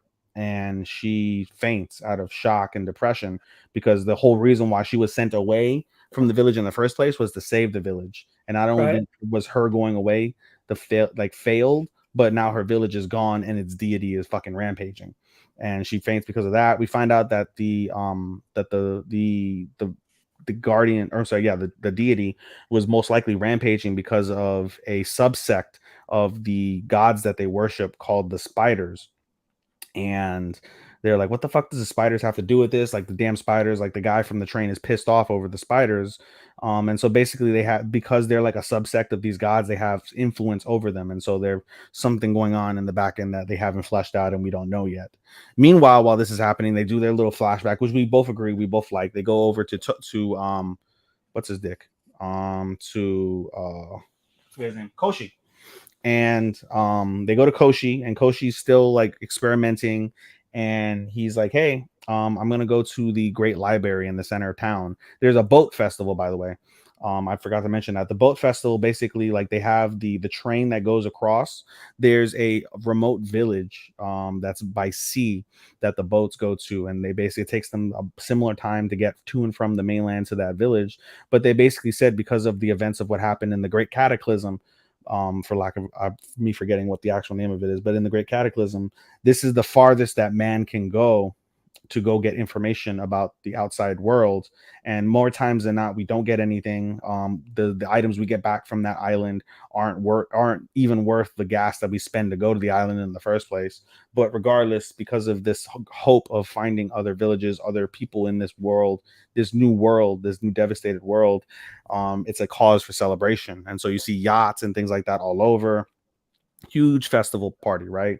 And so Koshi goes over to the Great Library, and he sees his former sensei there, and he asks for advice on where to go to find books about fire. He says, go to the 3rd floor. And he mentions later, I can't go up there because of the dust, and my lungs can't handle dust. So he has like COPD or mesothelioma or whatever the fuck it would be back in olden fucking, like in like this new Neo world minus the Neo, in essence. So he finds a book. There's intrigue to it. The book opens because there's light in it, and it gives more lore and more background on fire and the sky fire and things of that nature. And he gets whatever information he can, what little it was, not very much. He leaves with the sensei, and as he's leaving, he sees his sister, who's doing much better because of the recovery with rest and things of that nature. And he sees his stepsister now. We might as well say stepsister. The stepsister, her name is Kira, is that right? Kira? I think it's Kira. Yeah, sees Kira there, and they're like, "Oh, what are you doing here?" And they're like, "Oh, well, we wanted to go see the boat festival. She's out really well. You know, your sister's doing well. We wanted to go to the boat festival." And she's like, "You guys are going alone?" And Kira's like, "No, you're coming with us. We need the protection of a man." And so, you know, they walk about their way, and that was nice. And I don't recall if that's the end of the episode or if there was another piece to it. If they go back to Toko, I think that was it. I think that was it, right? Yeah, my favorite Toko was just more of the aftermath shit. Okay. Alrighty, let's move on. To Your Eternity. It feels weird, but it's getting, first off, it's getting darker. It's still weird, and I really, really, really, really, really don't like Kahaku. I do not like him. Yeah, I don't like people that are like possessive and over attentive. Like you have to be attentive in life, especially with somebody that you like, but Kahaku is just way too much. Way too fucking much, dude. But we'll get to him in a bit. But basically, the Knockers battle on Renril is taken off. Yes. Basically, catapults, stop being shot, and then of course, the other guys are doing it back while Fushi is repairing the castle. Mm-hmm. While all that's going on, you see March by herself. One of the villagers took her in. Mm-hmm.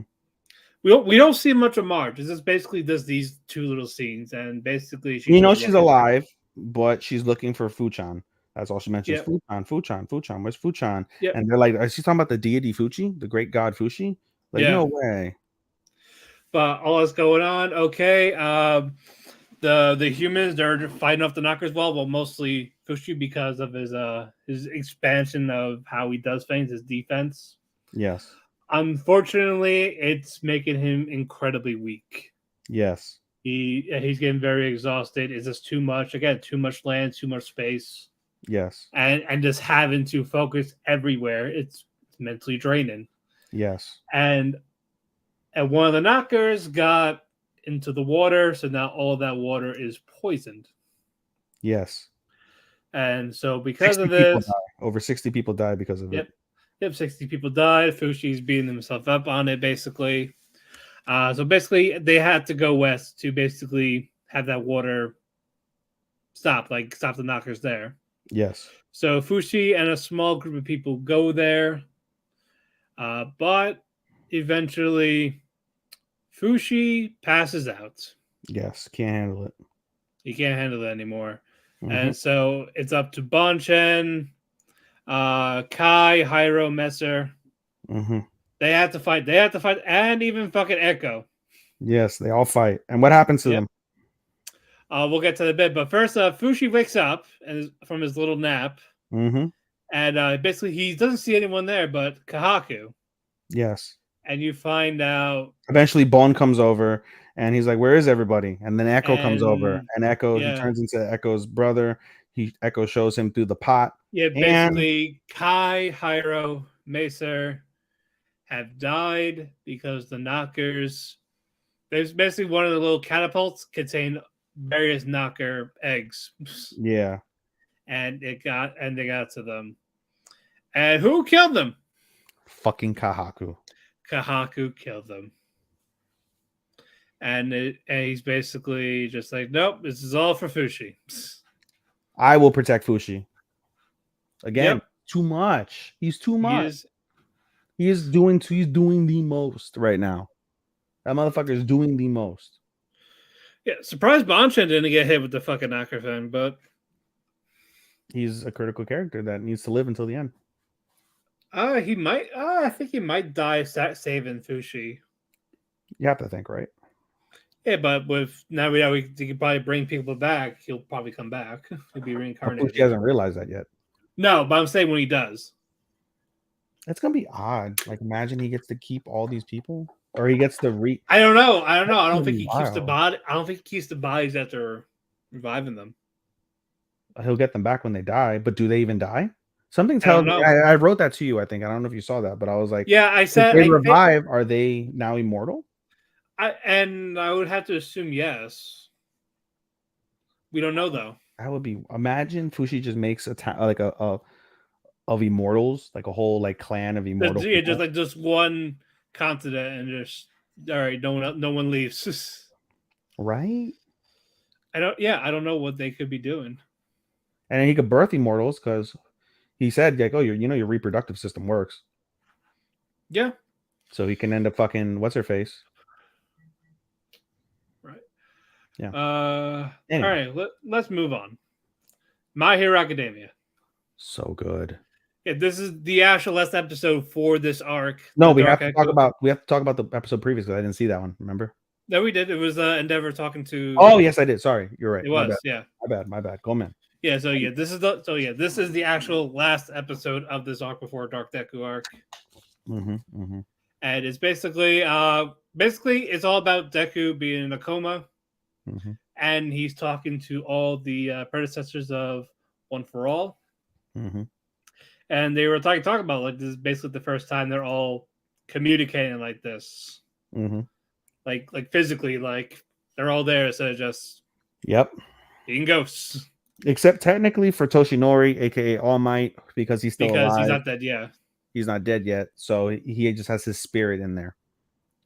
Yeah, and so basically they're just all talking to him about the actual One for All. Yeah. Of who was the one that talked about basically saying that he died? Like they basically it's at least you don't have a long life with this quirk. The fourth one. Yeah, the fourth one. Yondaime. Yeah, he talks about like how he died like very young, and All Might was actually looking into like why were these people? He died at 40. He died of old age at 40, which is madness. Yeah, so All Might when he had it, he was like looking into why they were dying young, and you find out because they all have had quirks. So that combined with that, yeah, the more quirks you have, the shorter your lifespan is. And the fact that All Might and Deku don't have quirks, they're able to live longer per se, or they can they can live fine. And that explains with All for One. Remember, they're like, oh, he has like 9 different quirks because of his quirks. In theory, that should have killed him fast. But one of the quirks that he has is the professor's the doctor's quirk, which is longevity, long life. Right. And that's what keeps him alive. Is that right? And then basically, and they were telling Deku like, you might be the last user of this. Yeah, because basically there are less and less people being born quirkless, and to draw your true power of One for All, you have. So I'll tell you. So unless there's someone quirkless, it's gonna die with you. Yeah.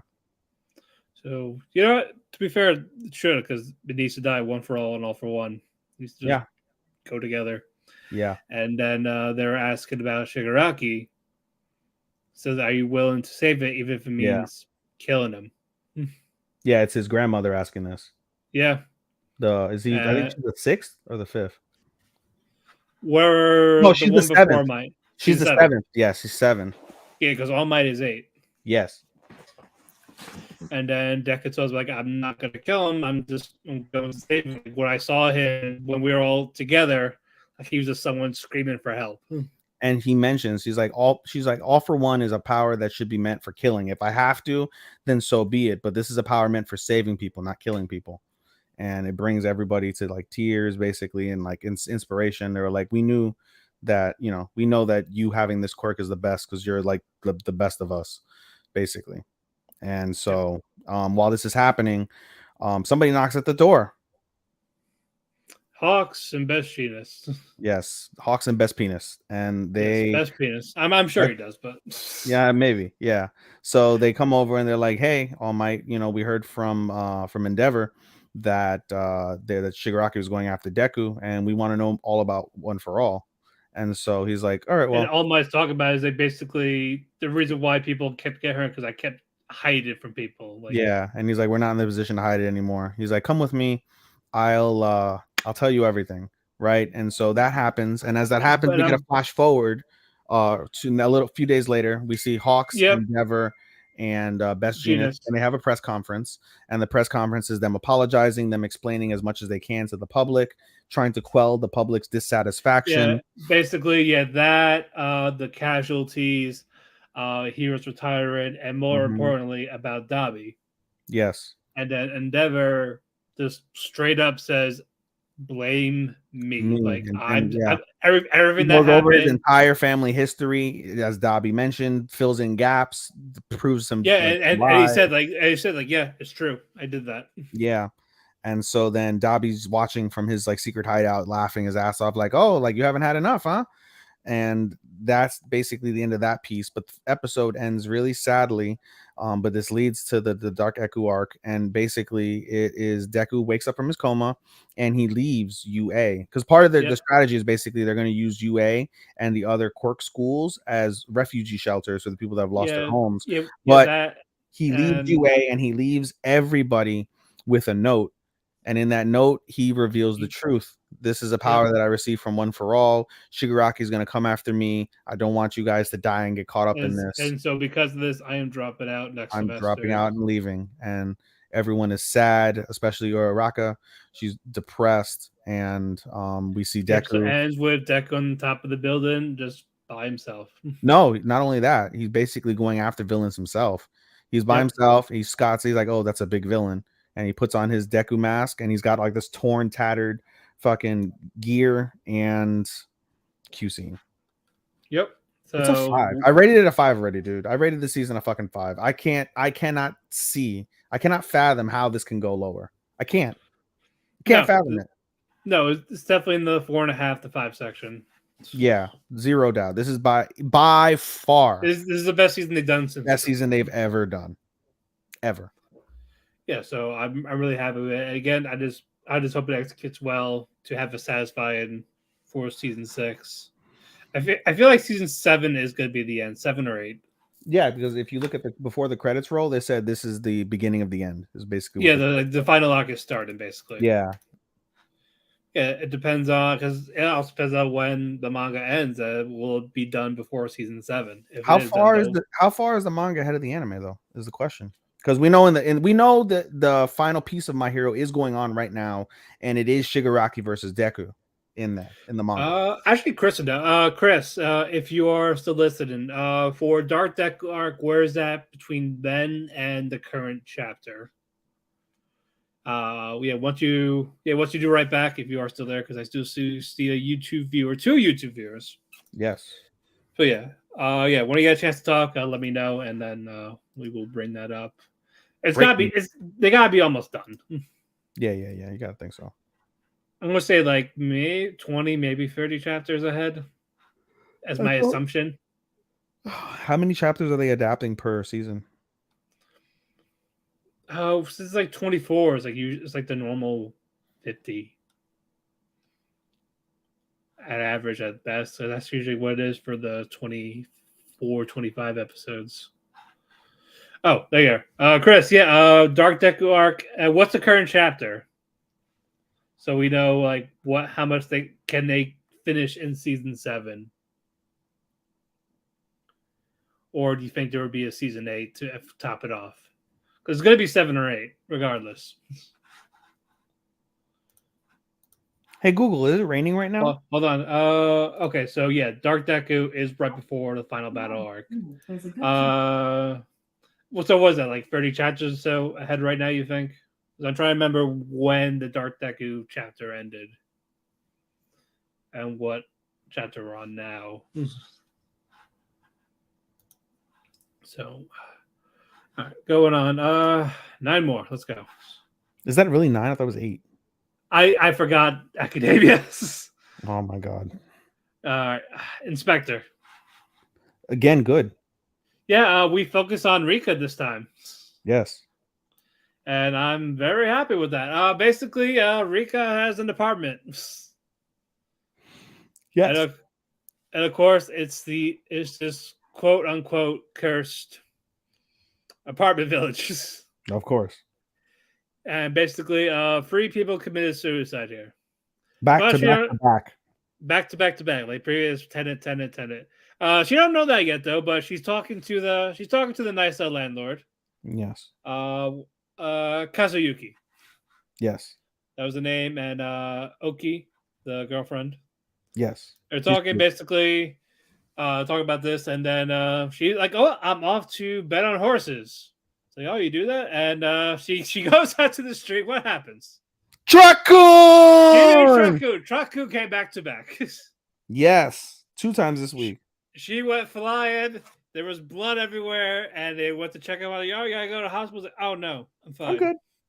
Check it off. But your wounds, it's no big deal. Fuck you. So yeah, she's fine. She does get sent to the hospital though. And while that's going on, the fucking landlord and the girlfriend, they had the horse racing ticket. And they won. And well, she won. Rika won. Yeah, she won a lot. She won a lot, like 8 million yen or something like that. 2 million yen off of 2 million yen off of a 13 yen ticket. Yeah. So we gotta cash this in. Let's go right now. And we hear them knock on the door, and it's fucking Rika. She checked out early, and they're all talking, being friendly, being chatty. They talk about how she really had no one. And hold on, Chris is talking. Dark Deku starts chapter 307, and current chapter is 379.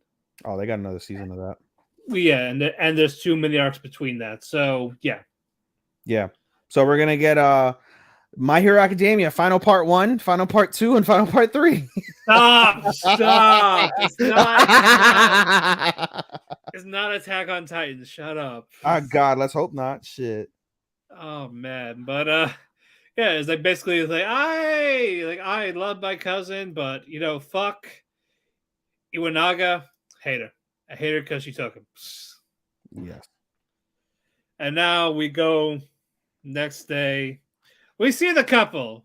They're at the door. They're knocking on the door. Yes.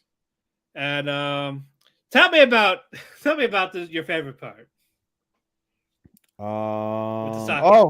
Yes. So they start having a conversation, and they're like, I don't know how the conversation came up, but basically they're looking for Rika. No, I know that, but I don't know how the conversation to Sake came up. But they mentioned something about like, oh, she's like, I think it was because they were shocked because Iwanaga's so cute and Kuro seems like a nice guy. Then there's nothing really strange about them. And then they start having a conversation, and they start mentioning like, oh, well, I wanted you to drink sake from my crotch, but you refused. Straight from the puss. Like, what's wrong? Yeah, she's like, well, we should try that tonight when we get home. Just drink sake from my crotch. Because you talked about how you never drank sake. Yeah. And then fucking the couple is like, yeah, she's vulgar as fuck. Which is funny. But after that, basically Iwanaga, she's like basically investigating this suicide room. talk about, oh yeah, there's no bad entities or haunted. There's no haunted spirits here, and try to figure out that, okay, so why are people dying? And it's basically the same premise that Rika gave them when they were drinking the night before. Right. You know, the first person really was depressed. He was in his mid-40s and he was single and he was lonely and he had a reason to kill himself. So we did. The second person killed himself because of the fact that they had they broke up with their boyfriend and it was a really bad breakup and she couldn't handle it and she killed herself. And the third person we found out later on after he killed himself was the boyfriend of the ex-boyfriend of the girl that killed herself the second time, and was like, what the fuck? And then that's where Iwanaga basically breaks down like, hey, you know, the guy wanted to find out if the room was haunted so he could blame the haunting of the fact that that's the reason why his ex-girlfriend killed herself. But the more he realized it, the more it was like, no, it's not haunted. It was me. It was my fault. And he couldn't live with his guilt. And he fucking killed himself. And he said basically the reason why he killed himself is so he can give something else to blame besides himself. Like, it's the room. It's got to be the room. And it takes the blame off of himself as well as the family. And, you know, he said, like, think of it as a final act of kindness to those he still loved, that he killed himself so he didn't feel that guilt or there was no pressure on them because of it. So it was like, so what happened? So just don't have suicidal people as your next tenants. Basically. That was it, yeah. There's no curse. Like, you just brought in depressed people. Basically. Oh boy, but yeah, this was nice. And the episode ends nice. And it really does end nice because there's, I guess, random fireworks for some reason. So fireworks. While they were walking home, while they're walking home, and Kuro is basically he's carrying her just to be nice. And you do notice that. I don't know if you've noticed that, but he is being friendlier. He's being more like they hold hands more. Yeah, he's not lovey-dovey to her, but just by how they act, especially when they're like. But he's initiating it. Like, he grabs her hand, he puts a towel on her, like a scarf around her, a blanket. He basically picked her up. And as the fireworks go off, Iwanaga takes that as an opportunity to go in, brings him closer, and we imagine they kiss while the fireworks are going off. Meanwhile, Rika is on the other side of town watching the fireworks from above and very ominously, and that's where the episode ends. But yeah, I am liking this better than season 1 so far. Agreed. So it's about a 3.75 for me so far. Yeah, so we'll see where that picks up with that. Let's move on with more rom-coms. Ice Guy. Another cute episode. Yeah, and more first threesomes than a cold stares. Oh my god, yes. So the episode, I could pick this up. The episode starts off with what's her face? With Hiromu and Fuyusuki. Hiromu, yeah, and what the fuck? Why am I blanking on her name? Fuyusuki. Fuyusuki, sorry. So Fuyusuki notices, like, hey, Hiromu. You don't look at people. Himuro, sorry. Himuro, yeah, you don't maintain eye contact. And he's like, yeah, I've always had difficulties maintaining eye contact with people. And Komori overhears this and was like, oh, why don't you practice? Why don't you help him practice? And she's like, okay, I will. Contest. And it turns into a staring contest. And they stare at each other for a while. They both get embarrassed, but Fuyusuki loses. And so Himuro's like, I'm getting up. And he gets up and he's embarrassed. And of course, the Buddha manager. Yes, he runs into the manager, and the manager's like, hey, I got 2 tickets to Neko World. Neko Land, right? Yeah. Neko Land. And he's like, I don't really like these things, but you like cute things, right? And he goes, yeah, I'd love to take them. And he's like, oh, nice. And he starts thinking about going with Fuyusuki. Yeah, because Hiromu thought he was invited him to go with him. Yeah, it's not Fuyusuki, it's Fuyuki. No, hold on. Fuyuki. God damn it! Let me pull up Ice Guy. No, it is Fuyusuki. My bad. Yeah, you're right. My bad. Anyway, it just feels weird saying it off the tongue. Anyway, so Fuyusuki then walks out and was like, "Oh, you know, while you're here, you like cute things. Why don't you guys go together?" Yeah, he's like hooking him up. He's like being a wingman. Yes. Yeah, and Himuro's like, "I love him. I'm gonna worship him now," which was hilarious. And so as they go in, they start talking about Neko World. Neko Land, sorry. Yeah, basically Disneyland. They're making plans to go on the Saturday because that's when they're off. Yeah, it's this story's Disneyland, Tokyo, or Disneyland. Yeah, so Komori overhears this and was like, "Hey, I'm an annual pass holder," and starts like hounding Himuru. And because Himuro was like trying to look it up, see like how to do it, because he really hasn't gone to here, so he's like freaking out. Like, I want to play, I want to make this right, or I want to make sure it goes well. Then Komori overhears this. Like, oh, you're overthinking. And then Fuyusuki hears this and was like, "Why don't you come with us?" And fucking Himuro gets pissed off, like, ruin my fucking date. This was the second time he was staring at her. And then it's like, oh yeah, like, I want to come. It's like, and Komori's like, oh, let me get the fuck out of this. Like, Sakajima, come here. Saijima, sorry, Saijima, come here. You're coming with us.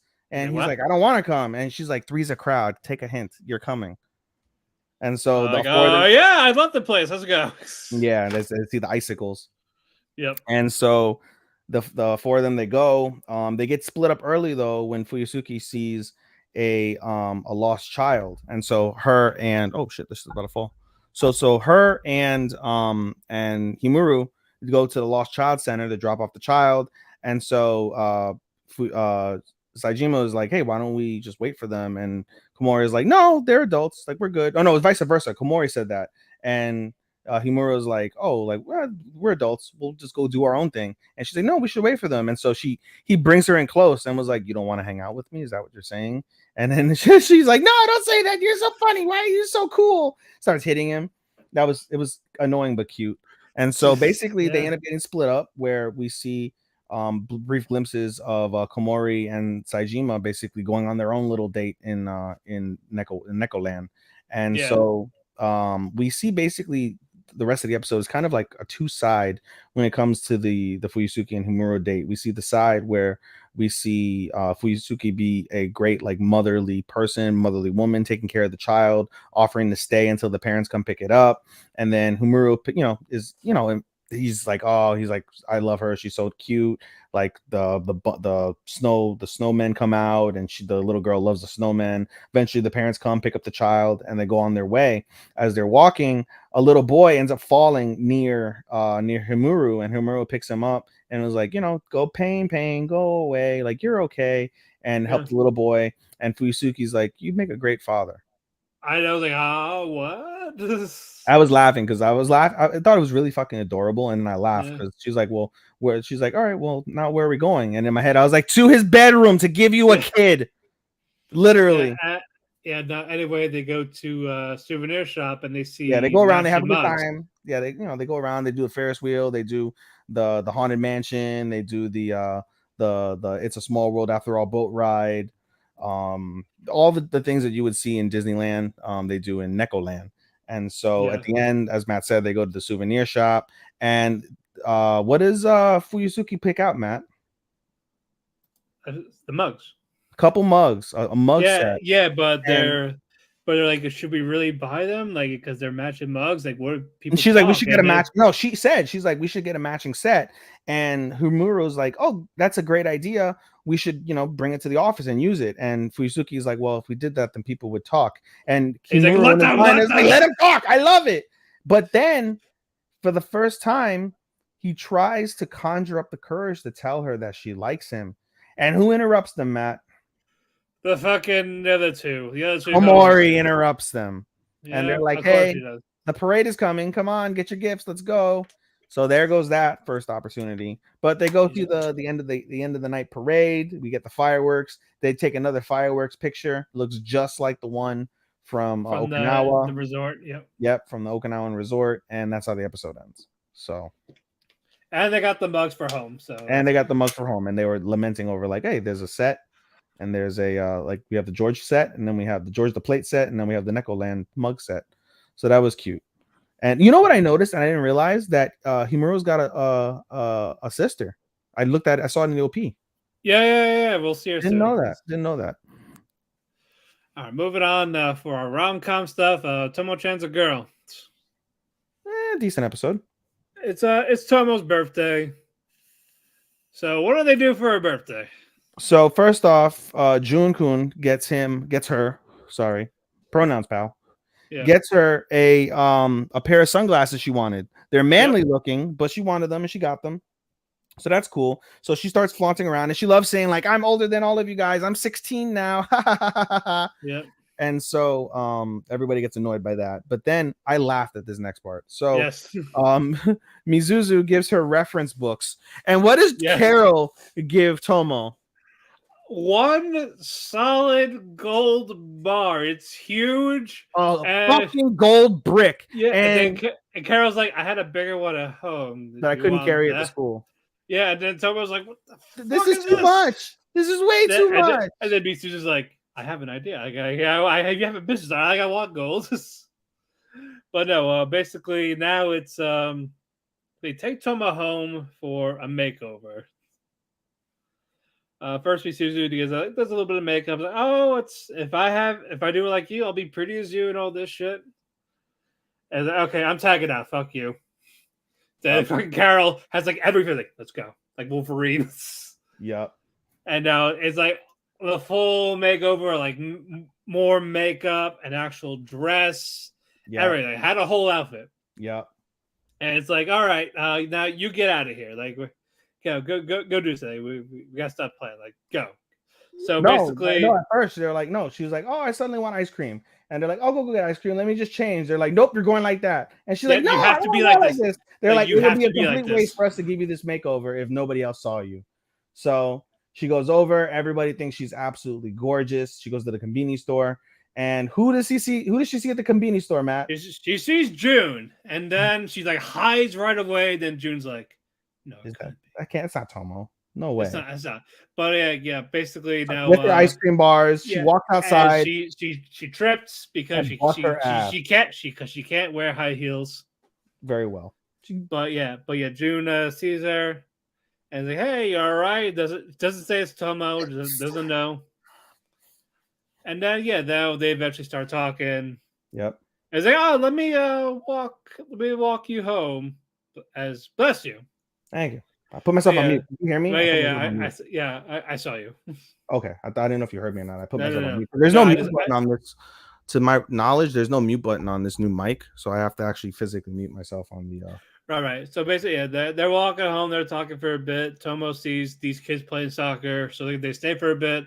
I just really get excited seeing sports. I guess it's not grilling me, right? It's like, oh, I don't care. Tomo blows her cover at least twice in this sequence. Yeah, and it's like, I have a friend like this, and just talk about Tomo. Yep. And so it's like, how do you feel about her? It's like, I don't know. So it's just more like we were like really close friends. Lately. Yeah, she's my really close friend, and things have been weird lately, and I just want them to go back to how they were. And she's like, I should just leave, but I was like, no, let's egg him on. And they continue to talk about it. And then June looks at her and she's like, hey, by the way, I want to ask you something. And she goes, like, yeah. And she's like, you bought ice cream and you're outside in the heat. And she realizes it's melted. That she like runs away. Yep. And so she runs back to the house and she's like, I'm back. Sorry, I'm late. And the girls are throwing her a surprise party. And they got her a cake and everything. And they start talking about the events of what happened. And all's well that ends well with that sequence. The second part is pretty funny as well. The second part is dodgeball. It's like sports tournament. It's a sports tournament, and the girls do volleyball, and the guys are doing dodgeball. And so the girls also do dodgeball, but we see Tomo is too good for it. Completely flatten a ball with her throw, and they're like, "Oh, Tomo's going to be on the boys' team this year." Yep. That was funny. You're going with the guys again. We also see Carol eat a volleyball to the head. That was great. But yeah, all that happened, and now it's basically they go round one. It's the delinquents that were trying to pick a fight, annihilated, squash, annihilate, and the second one is Tomo Senpai, annihilated him. Yep, annihilated just him. And, I laugh my ass off. He's like, guys, prioritize your health and safety above everything else, and let's all get out of here standing. Whack. Yep. Great. Out of here. And now there's a break. Then we go to the final round, and it says this giants. They tried to do the Spy Family thing, and it wasn't as funny as Spy Family when they had the giant fucking. No, it's like he's like, oh yeah, I know about Tomo. I care about Jude. Like I'm more interested. Yeah, in like I hear you're very athletic and you're not in any clubs. If I win, you're joining the judo club. And he's like, if I win, it's almost like, way to blow that line, cool guy. Yeah, like I was supposed to sound cool, but like this guy runs through almost everyone. Yeah. Almost his Toma, but June jumps in the way. He's Eat the out. fucking dodgeball.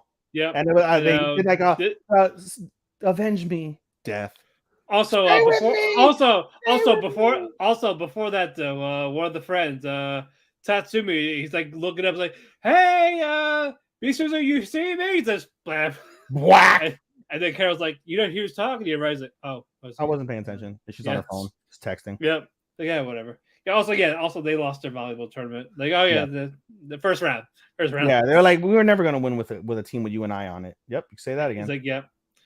Yeah. Also love that Carol is the dub and sub VA, the same person. Yeah, props for that. Stalliamaki, yes, I love that. I can't hate on that. Props for that. So I have to watch the clip later, see how she sounds in the dubs. Yeah, let me know how that goes. You can send it to me too, I guess. Yeah. To me, she won best girl of the day with the gold bar. Gold bar scene was like up best girl of the day. No, I'm slowly liking Carol more than Misuzu. She's annoying. No, I don't like her more than Misuzu. I think Carol's super fucking annoying, but she definitely has her place. Like, normally I hate the annoying character. I'm like, fuck, I wish she'd get hit by Truck-kun. No, Carol's cool. No, she's awesome. Like, yeah, that fucking gold bar though. Gold bar. But yeah, all right, back to the dodgeball game. Yeah, the Tomo starts powering up, like goes under him. Yep. It's like, no, man. Yeah, like that's it. That's all it took. That's all it fucking took. Dude, that pissed me off though. I'm sorry. I was looking at the rain to see what the weather's gonna be tomorrow. Sorry, it's raining right now where I'm at. But no, that pissed me off, dude. So you eliminated fucking June. You eliminated the other kid. What was his name? Sakai. The guy just said Tatsumi. Yeah, Tatsumi. You eliminated them both, and she throws the pass, and they're behind him because they're eliminated. But they can eliminate him. And there was no like, did somebody catch the ball and they didn't? Yeah, I don't know. I don't know. Illegal. That was total plot hole. Total fucking fuck up on the plot hole. I hated that. Hated it. That's not how dodgeball works, motherfucker. And every time I see dodgeball, I also think to myself, like, if you could dodge a wrench, you could dodge a ball. Yeah, you have to. Somebody should have dodged the wrench. Somebody needs to eat a wrench. And anytime there's dodgeball, somebody needs to eat a wrench, in my opinion. Yeah. You got it. Yeah, duck, dodge, dip, dive, and dodge. All right.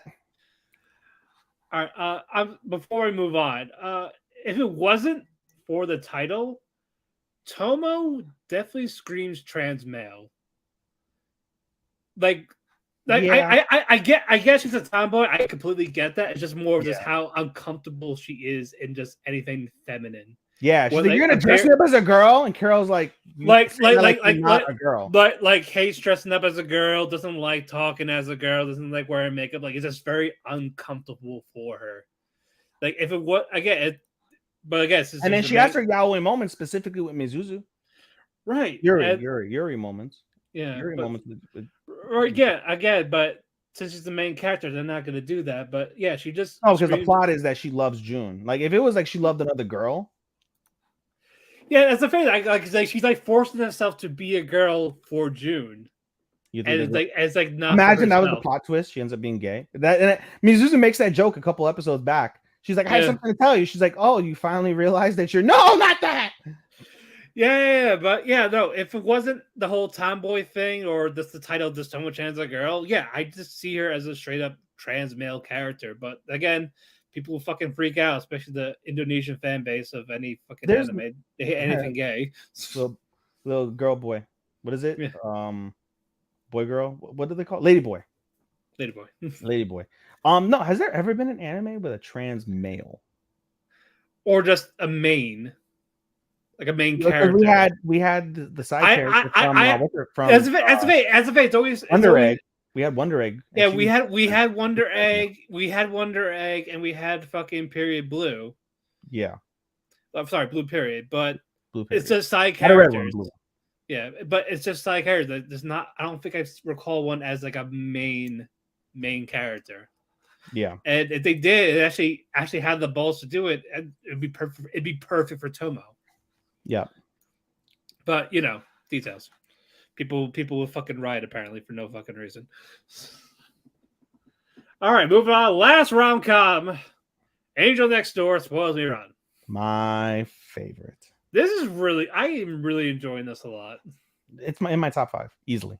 Oh yeah, no, for sure. It's in my top 5 of the season, bar none, easily. And best girl / best waifu contender. And the best part is it's going to get dark. I know.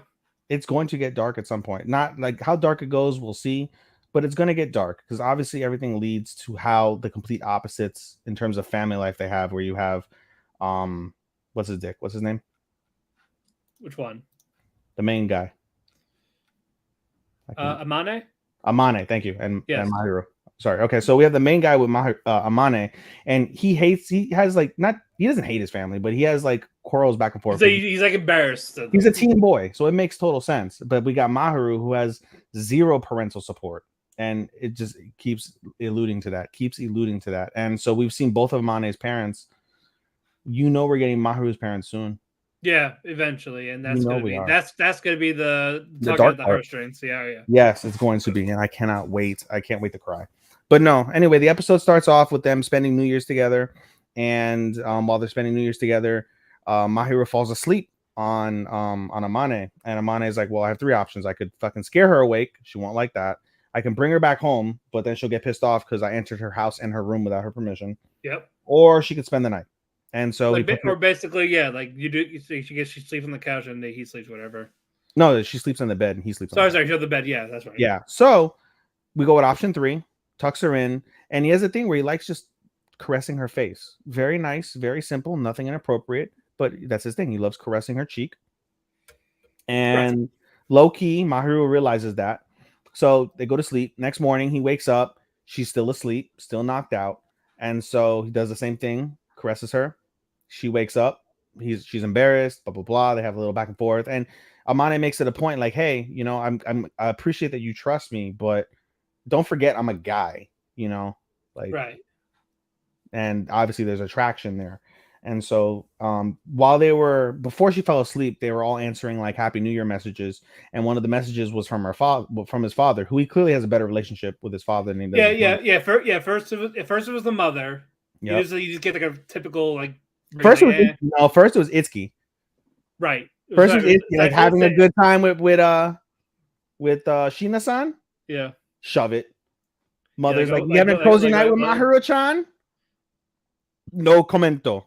And then the father was like, "Oh," and then he's like, "Oh yeah, hey, thank you so much. I really appreciate it." No, the father was like, "Hey, the day after tomorrow, do you mind if we stop by, the both of us?" I said like, but yeah, he was like happy to respond to him. Yeah, he put a smile on his face and everything, and so he eventually tells Mahiru. Mahiru is there, and they talk. Amane's father, I think it's Shino. Is it Shino? Shiko or Shiko? Shiko. Yeah, Shiko. It's funny because if you say Oshiko, that means P. Yes, Oshiko. Oshiko means P. But in any case, so Shiko basically talks. They again good conversations amongst everybody, and then they're like, "Hey, did you do your shrine visit?" And they're like, "No, we didn't do the shrine visit." They're like, "All right, well, let's go do the shrine visit." She brought a yukata for kimono. She brought a kimono for Mahiru, and his mother's like, "Oh, it was always my dream to dress my daughter. I never got a daughter, but I wanted to dress my daughter in kimono." And she looks she looks lovely in it.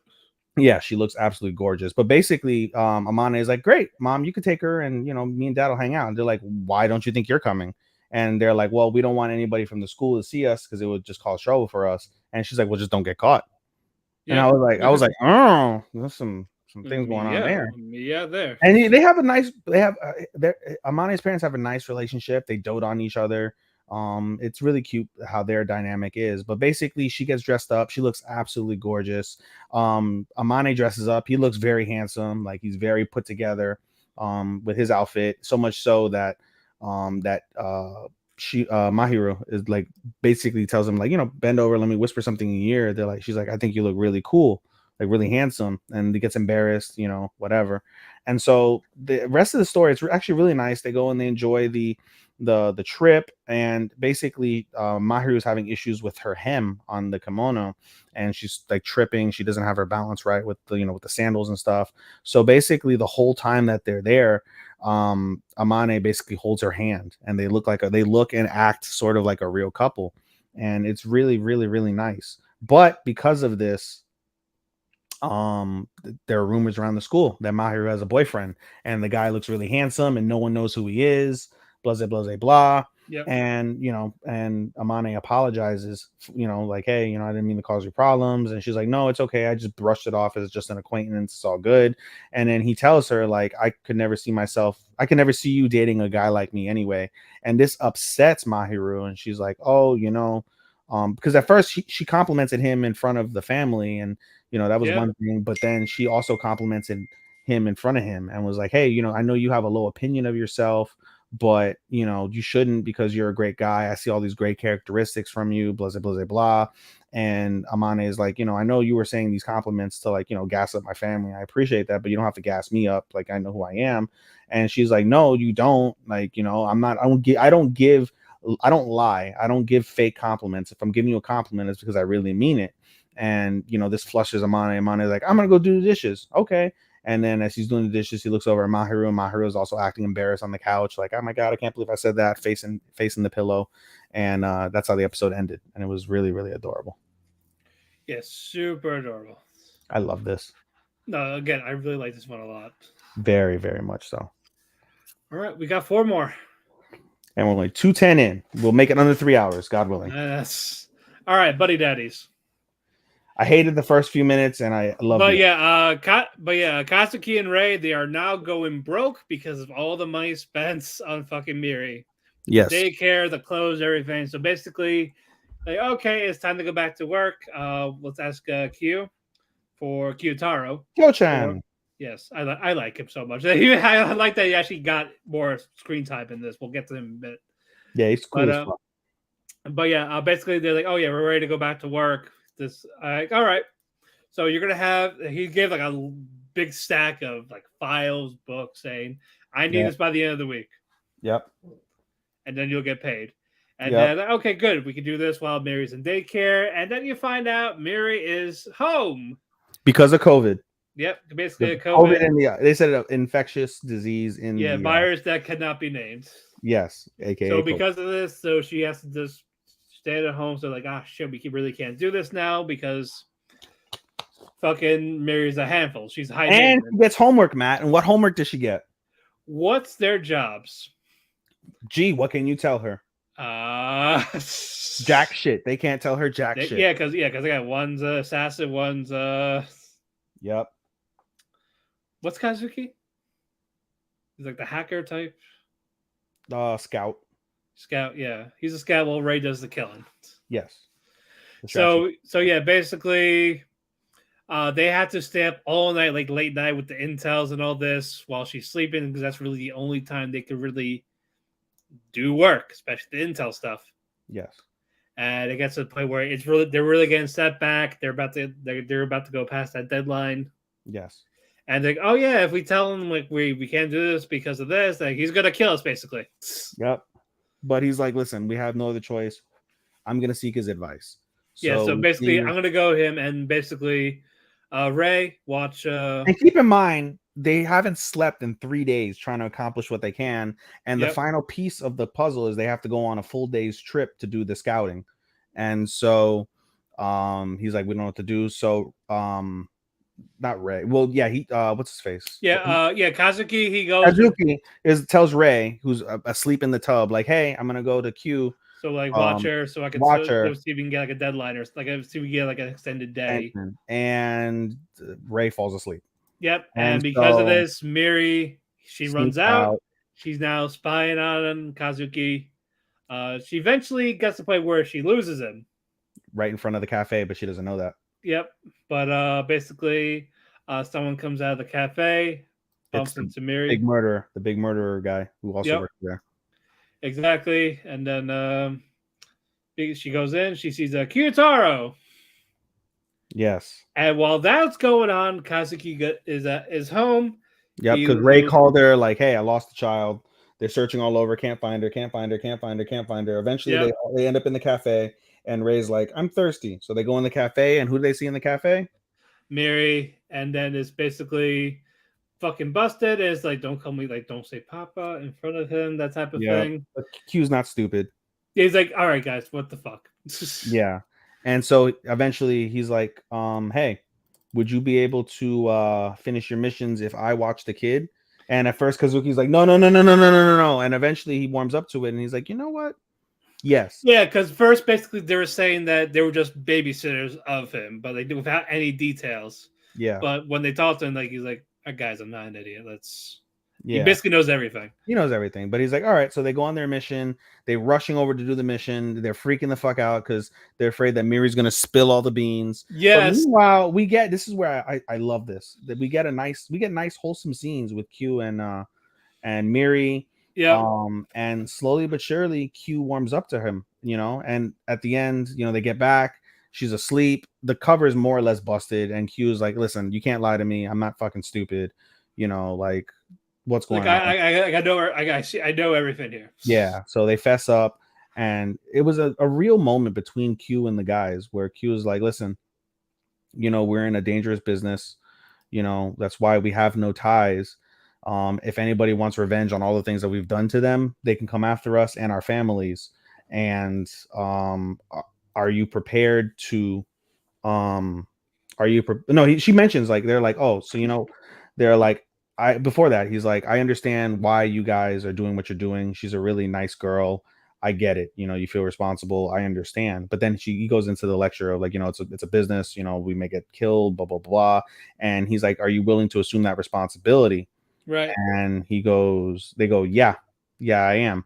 And the final before the credits goes, good, then don't regret it. And that was very powerful in many ways. Yep, and they were able to complete the tasks. And it seems like now they have a babysitter for the babysitter, in essence. When they need basically, if it happens at the daycare, they can just go to him. Yep, exactly. So that's good. Alrighty, let's go. Trigun. I know you mentioned this, I believe, in the last episode. People really should give this a go.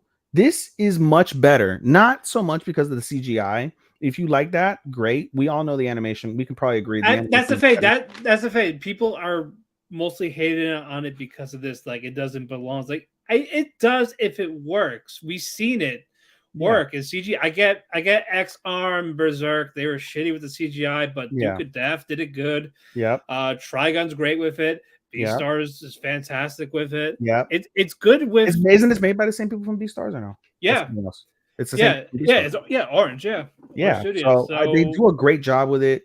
And I know other people are upset at the fact that there's no Millie and Meryl isn't, who it is. Who the fuck cares about Millie? Let's be honest. I know. I like this dynamic where Meryl is the Kohai and you have Senpai. Roberto. Yeah. Roberto. And and another thing, fucking Meryl looks hotter, in my opinion.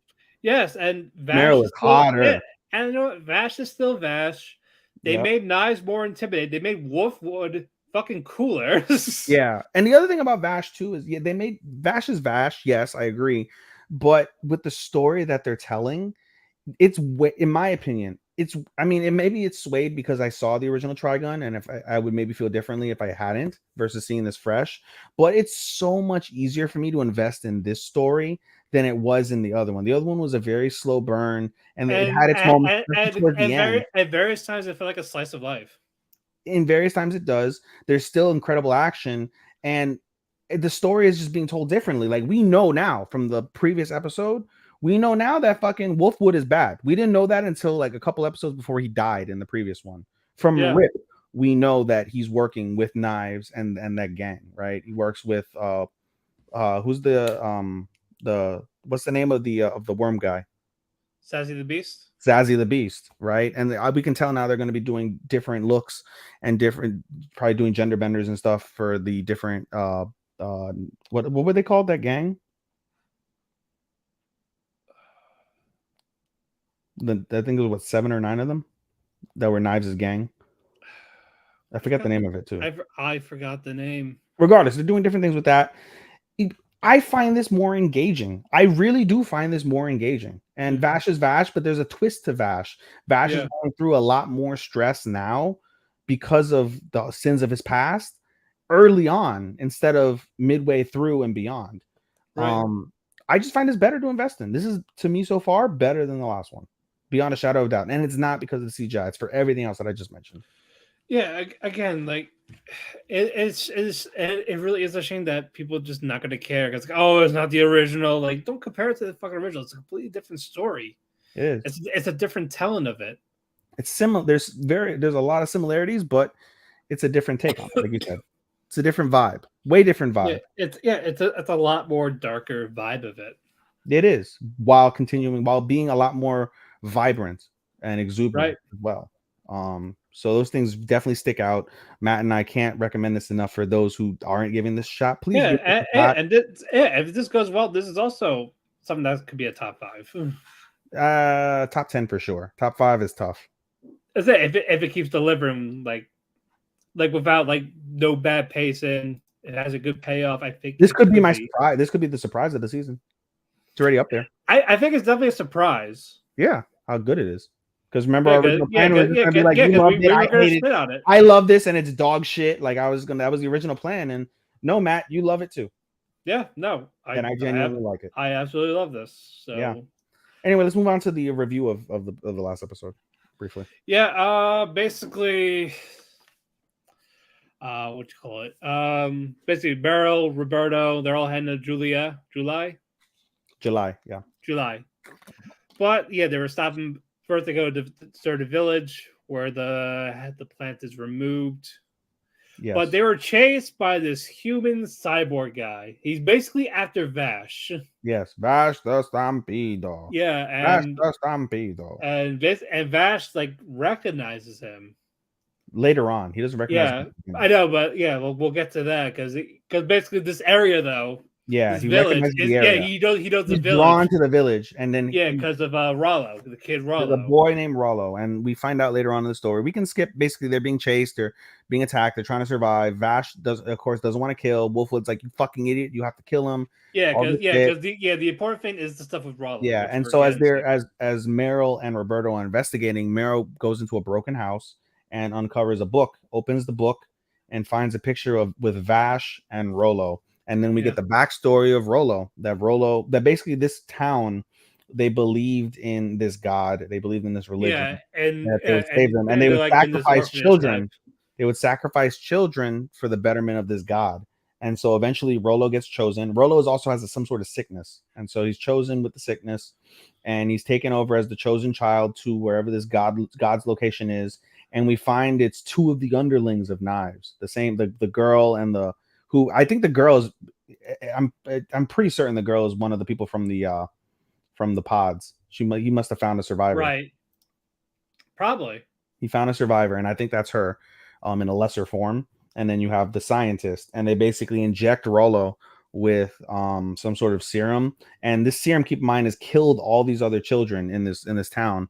But Rollo survives, and Rollo becomes a mind-controlled fucking like beast. Like humanoid beast, right? Yeah. And so Vash eventually recognizes this and is like, Rollo tries to save him, keeps getting his ass kicked. He kicks the shit out of Vash. He's about to kill Vash, and then finally they meet each other's eyes, and Rollo and Vash apologizes, like, I'm sorry I couldn't make it before I could find a cure. Yeah, because basically he just turned a hypocrite. He said he was promised he was going to save him. Yeah, and he couldn't save him, and Rollo stops, and he's like, he recognizes what's going on. He doesn't know what to do. He's fighting the brain chip in him, and it ends with Wolfwood fucking, because he's a savage, laser beams his fucking head. Yep, with his cross, dead.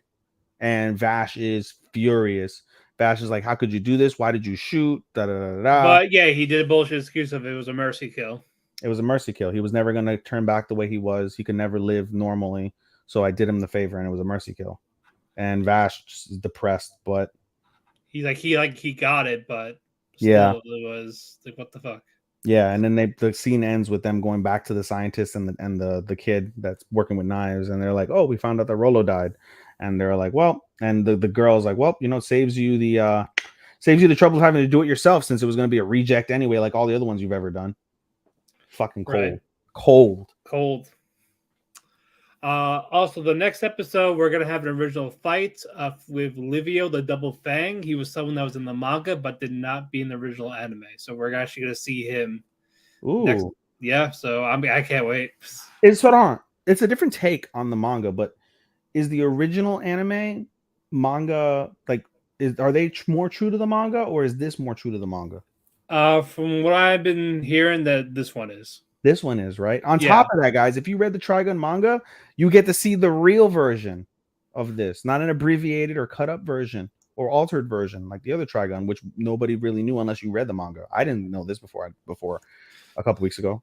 So yeah, but yeah, I got Livio, who's gonna make his anime debut in the next episode. I can't wait. Is he a badass? I imagine so. Yeah, he looks like a badass. I'm just by looking at him right now. I go in Ghost. I don't ever look at the previews or nothing. No. I'm just looking at like it's not. I'm not looking at him from the anime. I'm looking for like the manga picture. Yeah, it's still. I go in Ghost. I don't know. But no, he just uses like double fang type guns, shit. So Ooh, okay. So I think he knows Wolfwood. So well, they all know Wolfwood. But I meant like I don't know if he like worked with him or beyond just the group. Okay. Oh no, same orphanage. He was the same orphanage as him. So yes, it's just more for him. So I can't wait for that. So we know Wolfwood's gonna kill him. Maybe we don't know. How this ends. Every character dies or escapes to get killed later. I think he'll escape. No, because because I think according to this, like he outlives Wolfwood. So so I don't know how they're gonna do it here. All right, co-main. The co-main event of the Misfit of the Demon King Academy. Yes, and I caught up on both. All right, you're probably gonna refresh the last week one. The previous week is basically they do the after the spirit test. Yeah, they're doing the test. There's basically it's do a basically trial. Yeah, so basically one of you are gonna meet the Spirit King. It's like out of these various doors. Yes, and so Anos is like, well, can we all be me? And whoever gets it. And they're like, well, there's nothing against it. And so he turns all the students into fucking himself. They all open the doors and they all report like, oh, nope, I don't got this door. Nope, I don't got this door. Nope, I don't got this door. Of course, Anos gets the door himself. But there's 4 ways. Basically, 4 of you are going to see the Spirit King, right? Not just one. 4. And Lei is one of them. Lei is one. Misha's one. And the other girl. Sasha or Eleanor? Sasha. Okay. So basically, Sasha and them, they're there. Misha meets up with Lei, and Anos is by himself along with the spirit. Is that Eleanor?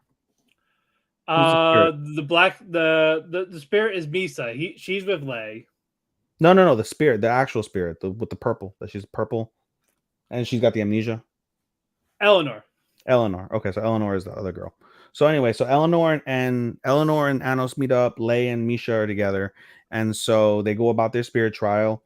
They reach the top through a shortcut, and we learn basically from Anos. Like Anos has a conversation with one of the people, like, "Hey, I forget who it is. I can't keep up with all these characters, but basically, someone's been abducted. Yeah, too many in this harem. Yeah, too many in this fucking group. But basically, somebody's been abducted. Please save them. Okay, we'll do. Right, move on. Yeah. Right. Eventually, they get to near the top, and they tell him like, "Hey, I won't test you." Oh no, I'm sorry. Misha and Lei get to near the top. Misa. That was Misha.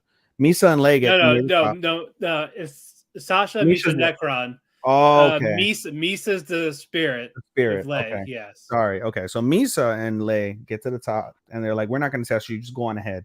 So they meet the Spirit King, and Anos by now has figured out who the Spirit King is. Who's the Spirit King? Avos Nilhevia. Yeah, Avos Nilhevia, and it'll get unmasked later. We'll get to that in a bit. We'll get unmasked later. But in any case, they have to basically battle Avos the Spirit King, and like if you can break his mask, you win. And you get first Lei gets his ass kicked. And he gets his ass kicked, right? And Anos and the Spirit King, meanwhile, on the other side, they actually get tested by the I think it's the spirit of disappearance or some shit. I thought Dello fought him. He ended up fighting him, but it was Anos and Dello. Okay, yeah. Yeah, it was Anos and Dello. They abduct the spirit. Eventually Anos, because he's OP, catches him no problem, moves on, and we'll get to when he moves on into the spirit realm. Actually, no, he doesn't move on to the spirit realm. We'll get to that. Yeah. Anyway, going back to Misa and Lei. Lei gets his ass kicked. Misa tries to save him as he's about to die, and Misa turns into her truest spirit form, right? and So we help think. Lei, and they're able to break the Spirit King's mask. And then what happens, Matt? Wasn't like a cloud, like a green cloud of smoke? It's like some green cloud of smoke, and basically the spirit of Misa is the true Avos Dilhevia. Yep, and Shocking. It was yeah, shocking. I'm not bullshitting. That was yeah, like, wow. when Anos, even when Anos like met with everyone, is like, Yeah. Anos, for his credit, he ends up facing the fucking one-eyed fuck, and who has like possession of like ancient magic. But but Anos Anos is is like, it's so outdated and shit. So yeah, he's like, I surpassed this before I even yeah. died 2,000 years ago. This is nothing. Defeats him easily. Ends but up meeting with Misa. Ends up meeting up with Lei, and as he meets up with Lei, we see a spirit broadcast, and we see Avos Dilhevia basically coerce like all the royals into killing I'll be right back. Keep hybrid. talking. Okay, sorry. Yeah, keep talking. Yeah, so ends up killing all of the ends up trying to what's it called, coerce the royals into killing the hybrids. And so they do this broadcast, and they're like, oh well shit, what are we gonna do? So basically, as they're trying to figure out, and I'm blending the 2 episodes in, guys, so we'll wrap them together. So basically, as they are trying to, oh, we got to get back, the spirit tree was like the elder tree or the learning tree, whatever the fuck you want to call it, basically abducts them and puts them inside of this room, and it said, oh, this is the extra room class, and you guys have to pass this whole thing in order for you to escape the room and get out of the spirit realm. And Anos is like, nah, we're not doing this shit, bro. And the learning tree is like, well, you can't use violence here, and any violence that you use, it's not going to work anyway because of how powerful this spirit location is. And Anos is like, you underestimate how evil my destruction can be, and just blows a fucking hole in it. They're all able to escape. And Eleanor basically asked the other spirits, like her 3 little spirits, like, hey, we need to get out. And the spirits are like, oh, well, we were told by the learning tree to not let you guys out. And she's like, well, just do it as a secret. And they're like, yeah, secret. Excuse me. So transports them, and then they get transported over to outside of Dilhevia. And from there, basically, again, many of the people of the royals, including the 7 demon like royals or whatever the fuck, they're coerced, and they're trying to find Anos. They're basically, Avos has called him the fake god. We need to kill the fake god, kill the hybrid. And we see one of his subordinates, one of his previous generals, I'm forgetting his name, I would ask Matt, but he's not here right now because he's doing whatever. He asks him, and we find out that like, oh, like, I'm loyal to you, Anos, and he basically explains the situation, blah blah blah blah. And we see the woman from season 1, again, whose name I'm forgetting, I would ask Matt, but he's not here. The woman from level 1 who's now was turned into a hybrid by Anos as a result of her, like, with her royal supremacy bullshit. She's getting fucked up too by everybody, right? And as this is happening, there's like kind of like a cutscene where basically Anos, we find out, puts a barrier around his parents' house so his parents can't ever get touched by anybody, right? But his mother, feeling bad for everything that's going on, basically goes and sacrifices him, and his mother and father sacrifice themselves to try and save the woman. And they end up starting to get beat up. But by then, Anos and the crew are around. Anos fucking slices the 3 fucking royals that are torturing everybody, slices them to fucking bits, just like evaporates them into fucking little chunks of existence, right? Fucking wild. Everybody basically gathers at Anos's home and was like, okay, well, we got to figure out what's going on, whatever. And so we find out that there's a secret town underneath their town. Again, because this is the way the anime is. There's a secret town under the town, and he opens up a portal. So him, Misha, Sasha, Eleanor, and 2 of the girls, the 2 black-haired girls whose names I'm forgetting. I suppose I could look it up if you give me one moment. Chota mate kudasai. Chota mate.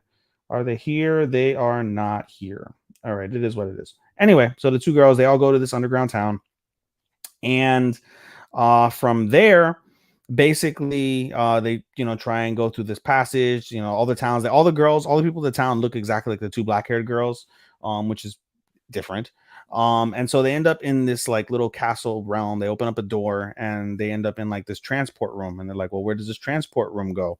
And the transport room basically leads into the castle, and from there They end up getting transported into the castle, and I believe that's where the episode ends. Oh, well, I did skip a part. Before Anos himself goes to the underground world, the woman is there, the half-breed woman. It's like, why did you save me? And they're like, oh, well, now that you have a taste of what it's like to be a half-breed, if you want to be a royal still so you can avoid all this, I'll happily turn you back into a royal.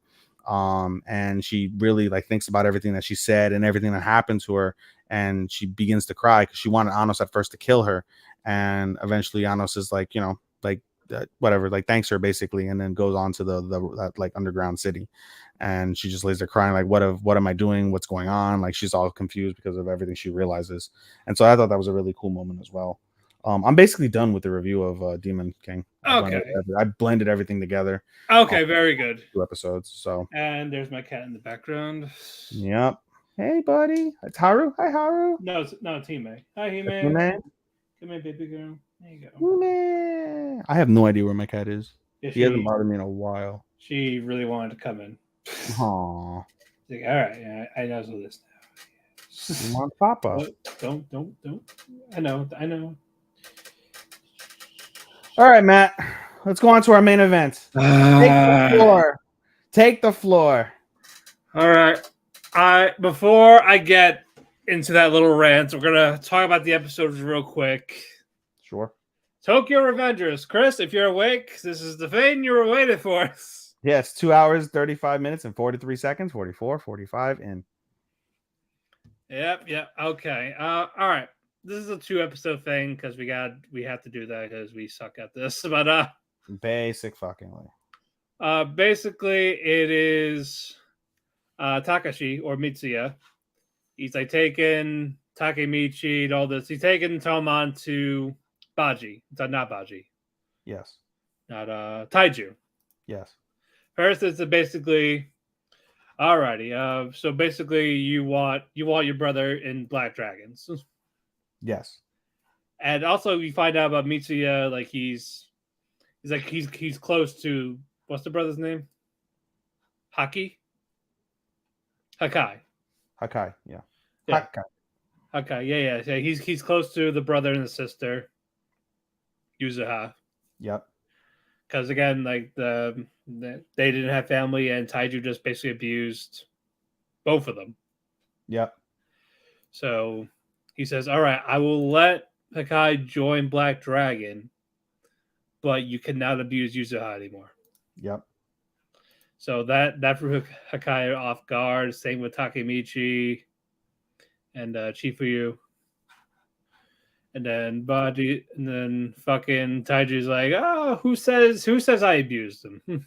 Yeah. Like, I don't abuse him and all this, but he eventually starts to cave in to agree. Like, you know what? Fine. I won't let her do any dirty work for me. Yep. So basically, this is too easy. Indeed. And so okay. So they go away right now, and Yuzuha comes back, says, "Oh, yeah, Taiju told me to like not do this anymore, this type of thing." So like, what happened?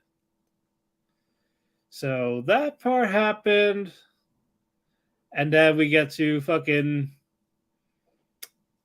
basically Takemichi's like, so basically, his only solution is beat the Black Dragons. Yep. Mostly Taiju.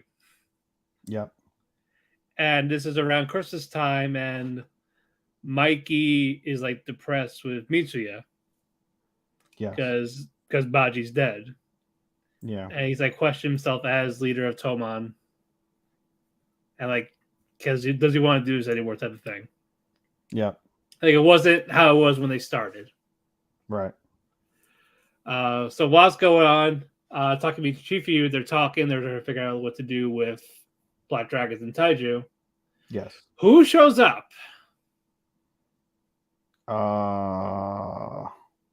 Kisaki, yes.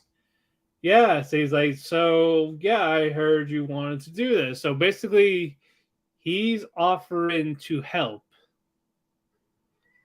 Like there's definitely a hidden agenda. there for him. And Chifu was like, nah, fuck you, type of thing. Was nothing to do with him. Yep. So eventually, Takemichi, he eventually caves in and said, fine, like this is one time. Before that, though, I'm sorry, I missed something. They bring Takemichi and Chifu. They bring it up to Draken. Yep. And Draken says, absolutely not. So I get what you're trying to say, but no, this is gonna fuck up a lot of shit if you do this. Right. So like it's gonna be an all-out war, and they'll basically win. So like yeah, so believe me when I say we're not doing this. This is where Kisaki offers his help. Yep. Because he wants to take down Black Dragon, because again he's gonna merge Black Dragon with Toman. Right. But they know that, but they don't know that he knows that. Right. So they were now basically we're trying to figure out what's going to happen, what his actual plan is in this. Yeah. So then we get to the next episode. All three of them are talking. So sorry, not also who else was with them? Who was the fourth guy? The lieutenant, the guy with the from the last group, right? Yeah, from the last group, who's now the Kasaki's lieutenant. Hanma? Yeah, Hanma. Hanma, okay. Yeah, so they're all talking. There's like karaoke. Oh, Keshi! Sorry. But no, they're at the was like a karaoke bar or something. That they're in the second room. Yeah, they're in a karaoke bar. Yeah, they're in the karaoke bar, and one of the guys from Black Dragon, because Kisaki has a guy on the inside. Yep. So he gives them money and all this. He was about to talk, but Black Dragon, of course, knew what was going on. They kicked the door. They're like, oh, you're coming with us. You ain't snitching. Yep. And then the guy just talks to Kisaki. He's like, no, you know this is gonna fuck you guys up. And he's like, how much were you paid him? Like 10,000 yen. It's like, I want 100,000. They're like, no, fuck this. But Kisaki's like, fine. I just want to know this one thing. When is he alone? As Hime is on the desk. Gotta love it. That's why I don't let my cat on the desk. Kitty. He's like, put me down. Kitty. I'm putting you down. Hold on. Fuck it. Yeah, goddamn cats. Anyway, so yeah, they mentioned that. Yeah, basically, despite his appearance, he's a devout Catholic. Yeah, so basically, he's only alone on Christmas. Yep. So like he stays at the church all night. Yep. So well, I thought people were there. No, people do the ceremony at church the day before. Yep. So basically, gotta take him down then, and then what do you call it? They all agree to it. Like, okay, so Christmas Day, all four of them are gonna take him down. Yes. But Takemichi's like, shit. I thought it was supposed. Yeah, but we find out it's actually Christmas Eve. Yes. And who does he see on the way home? Hina's father. Yep, Hina's father. So they're at like I think it's like a restaurant / cafe type thing, diner or whatever. And he thanks Naoto. He's like, oh yeah, Hina always talks about me, always talks about you. You seem like a great guy. And by the way, all you've done for Naoto. Yeah, and he wants to be a cop now because of you. Yeah, so thank you so much. And he's like, I have a favor to ask you. And it goes to the cutscene. We go blah blah blah, like do like all this stuff that happened with Kisaki and them. And then at the end, there's a flashback as he's thinking about everything that's going on Christmas Eve, and it's her father asks him like, please, you're a hoodlum, break up with my daughter. You can't promise because my daughter won't get caught up in this. Also, before that, it was like, oh, like we broke a Christmas Eve. Like, why would that happen? I would never do that. Oh, we skipped another part too. Which other part? We skipped the part where Naoto and Hina, right before that, before the father happens, they're at the park, and what's it called? Naoto in his child form says, I hate wasting time. And Takemichi's like, man, that sounds a lot like Kisaki. And Hime's like, right?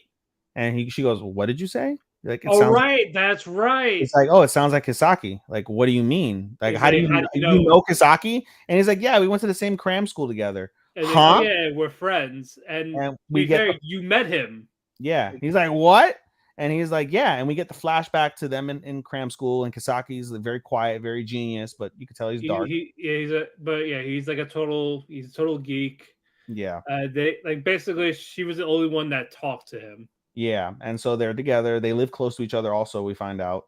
Yeah. And so basically one day as they're coming home from cram school, Hina sees some bullies beating up a cat, those bastards. I was like, I would just get a knife and just, I don't care who you were going. Slashing yeah, motherfuckers. I'm slashing children. So Hina goes, saves the cat, but she's about to get beat up by the guys because they don't give a fuck. They're hoodlums. And he's not doing anything about it. But Takemichi, a younger Takemichi with a superhero cape, he starts running in like a geek while fucking crying type of thing. And he fucking super kicks a guy, basically. He drop kicks somebody. Drop kicks the motherfucker. But then he gets his ass beat.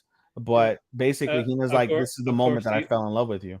Yeah, of course he fucking cries there. And of course he cries. And then when she gets home from the park, she asks her mother, like, hey, I have a question. Do you still love Dad? Like, through everything? Because he's not around because he's a detective. Like, oh, and she goes, yeah, I still love him a lot. And she goes, I hope that Takemichi will be like that with me in 10 years.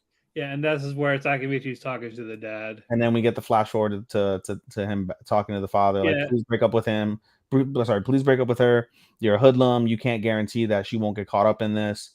You know, like, do her the favor and spare her this life that you're in. And so he goes through with it. He recognizes also before he does this, the location of the park where they met. And at the beginning of the season, they went to the park and they're like, this is where you broke up with me on Christmas Eve 10 years ago. Yep. Yeah, that's where it's like, oh yeah, I would never do that now. Here he is doing it. And he fucking does it. Yeah, and he says, let's break up. He doesn't say the real reason. He gives a fucking bullshit reason. Like, oh, I like another girl. Else. Oh yeah. You're like, yeah, that's it. It's totally fucking that. So we cool? And she just beats the fucking shit out of him. Beats the shit out of him. Rightfully so. I am so glad she did that. Yep. I will get to this rant in a little bit, but let's get this episode over with first. Yeah. And she talking about how much she hates him and all this. Yeah. Gets up, I guess to do anything about it. She gets up, she walks away. He's crying. Takemichi is fucking crying on the ground like usually. And he's crying. Bitch. Yeah. Like a fucking bitch. Fuck him. Yeah, like, I hated that. I was like, you're an idiot. You're an absolute fucking moron. The biggest moron is what the fuck you are. And now, we go to it's Christmas Day. Takemichi's not there. He eventually is. He's like fucking bruised up, black dyed. Good. Good. I wish it was permanent. But no, it's like, all right, let's go to the church to go fight him. Episode ends there, but fuck Takemichi. He is one of the worst MCs I have ever fucking met. To me, he's not worse than what's his face, dude from Rent a Girlfriend. No, I'm talking about in the shonen type. Oh yeah, shonen protagonist. He's one of the worst shonen protagonists. I'll give you that. Probably one of the absolute worst. You know what? Ethan, let me ask you something. Sure, Matt. Go ahead. When Hina dies, what is she? She's alone, right? Yeah. So what's he doing? I don't know, Matt. Leaving her alone. You could have just fucking said the truth. Just say, hey, don't even bring up the dad. Say, hey, this dangerous shit. I don't want you to get hurt. This is why I'm doing this. And Hina, of course, will just say, no, fuck that. I am sticking with you because after every fucking thing they have done together, why stop now? Do you think the world would change if they see? I thought about that and I was like, what if he just takes her, leaves Toneman? Fucking different. He leaves Toneman, and then what happens? They build a life together, right? Or they break up naturally over time. But they fucking wanted. She would just stick by him. I guess she has in all of these fights. What makes this fucking different? When she is away from him, she dies. He doesn't know that. He's a fucking moron. Subaru would not do that. Ever. Shinpei would never do that. But no, Takemichi, this dumb twat of a human being, this crybaby, whiny pussy little bitch, just says, Nah, I need to be away from you as far as possible where you could die again. She would stick by him. She could handle herself. We've seen her handle herself. But no. He's this fucking oblivious human being. So let me ask you something. Okay. Briefly to interrupt you. So you've read the manga. You know what happens. Yes. So just offhand, hey Papa, my cat came to visit me now.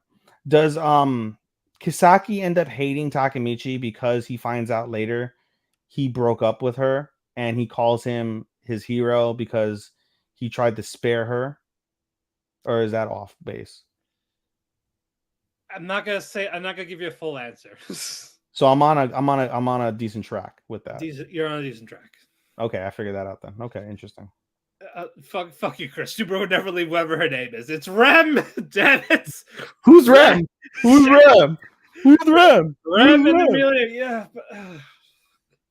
But no, again, Subaru would never do this. Shinpei would never. People with fucking common sense would not do this. You would want to protect them. There's a pattern, and he doesn't get it when she's not away from. When they're broken up, she's just dead. Fuck you, Chris. Who? What? No, fuck this guy. How does this make any fucking sense? How does this fucking work? No, it doesn't. This is still great storytelling for what it is, and I'm enjoying season 2 way more than season 1. But I hear everything. It's an emotionally invested story, but this fucking Takemichi just ruins it. He ruins everything he touches. It's like worse than fucking Talk no Jutsu. It is worse than Talk no Jutsu. He is. And later on, when you see him near the end, yes, it's exactly that. The end. In the end, he Talk no Jutsu's his way out of it. Oh no! Oh no! As Matt is hysterical right now. I fucking hate this kid. I could say if Matt had a sledgehammer in his room, he'd Triple H the door behind him. No, I don't want to.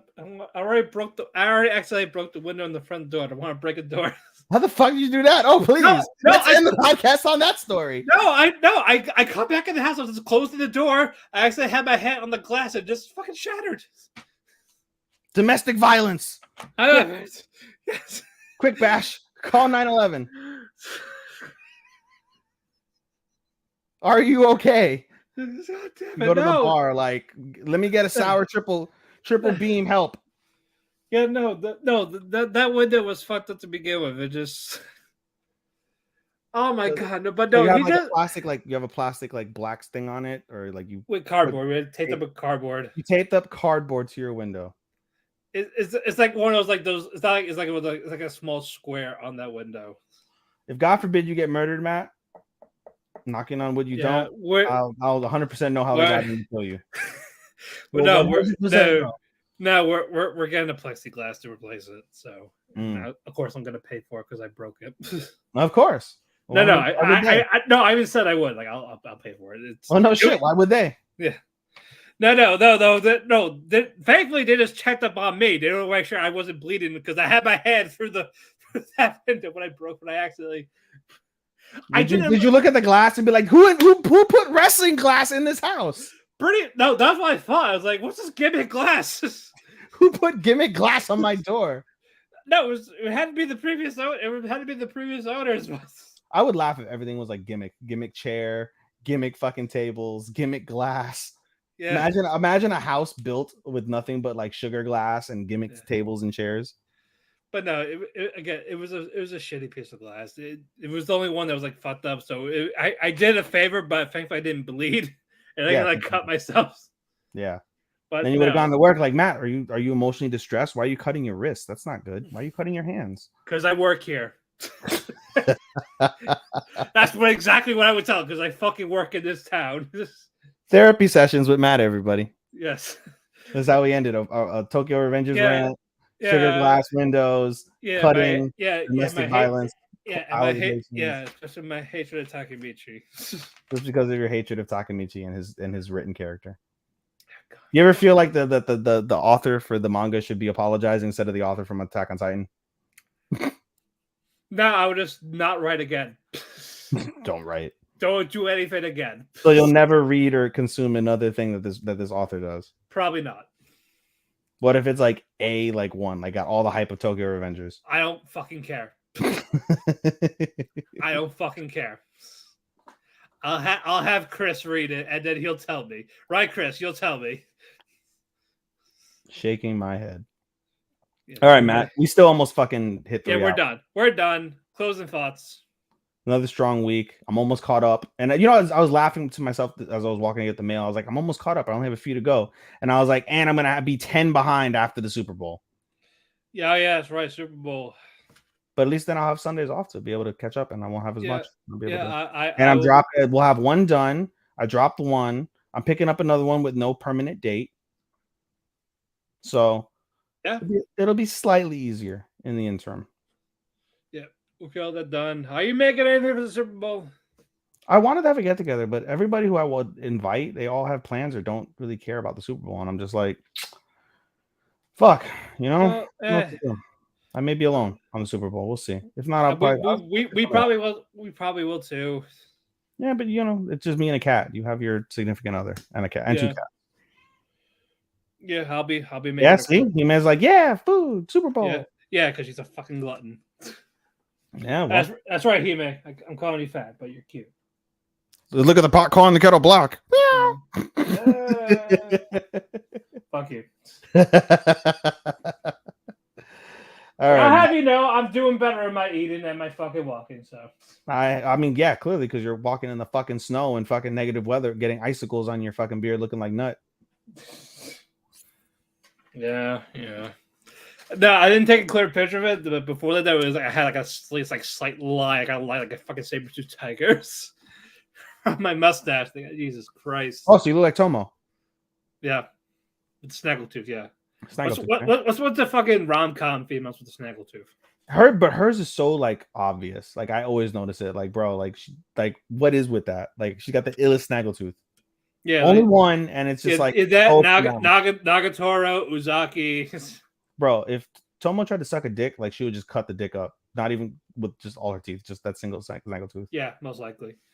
But anyway, we did most of our plugs. We'll do a few more. We talked our cake. We had our cake. Takemichi made me throw up my cake. Yeah, you vomited your cake all over with Takemichi. Yes. Follow me on at Twitter, DavidFix12. Follow Ethan at Showstopper24. Also follow our Twitter at Talk the Kēki. Again, we've already plugged our link tree where you'll find your favorite local podcasts, Spotify, Apple Music, iHeartRadio, wherever you want to find us, we're there. Thank you, Sean, for being our editor. Also, thank you, W2 Network and Church Radio for hosting us. Give them a plug, give them a follow on their Twitters as well, or on their various websites. Again, I got a Keki shop coming this month with Starman as we do Lupin the Third. I'm pretty sure even Starman going to do one for the Slime Isekai, the movie, and talk about the show a little bit. We're going to just do a movie one because I'm watching Kaguya-sama on Valentine's Day by myself at the theater. So we could do that. And I'll be watching on the computer. Yes, indeed. Because I got no choice. Yes, indeed. And we'll talk about Sword Art Online. I think you saw Sword Art Online as well. So I didn't yet. I'll eventually try. It was pretty solid. I saw it last Saturday. I gave it a 4 out of 5 on my analyst. It's really more of like a 3.75, but you round up. Yeah, that's what my friend Tom did. He gave like a 3.5. Yeah, it's like a 3.75. But if I'm giving 3.75, I don't do halves or quarters. So yeah. 4. It's not truly a true 4, but it was still a very enjoyable movie. I enjoyed that one a little bit more than I enjoyed Slime. Right. Okay, that's fair. Yeah. Anyway, guys, we'll see you next week. We have the finale of Evanescent Shadow. Thank God. And we're basically at the halfway point with almost everything. Yes, and we can give. Well, I mean, we kind of gave halfway grades now in a way throughout majority of the shit, but we can give official ones next week if we want. Yeah, we'll do. Yeah, when we get the actual 6 from everyone. Yeah, we should do like a top 10 through the halfway point. Yeah, and again, I can't grade Vinland because it's carrying over. Yeah, you can't grade Nier, can't grade Kubo. Yeah, what was that? What was that? We might. Yes, that we don't know if Nier is going to be a spring or is this going to be another couple of weeks. We don't know. So I will Find out grade next time on Talk the Kēki. But yeah, I will grade it for now until I get a clarification on the date. All right. But anyway, we'll see you guys next week. Arigato, nato faku, and sayonara. Sayonara, minasan! Bye-bye. Bye-bye. Welcome to Talk the Kēki. Not an Iran.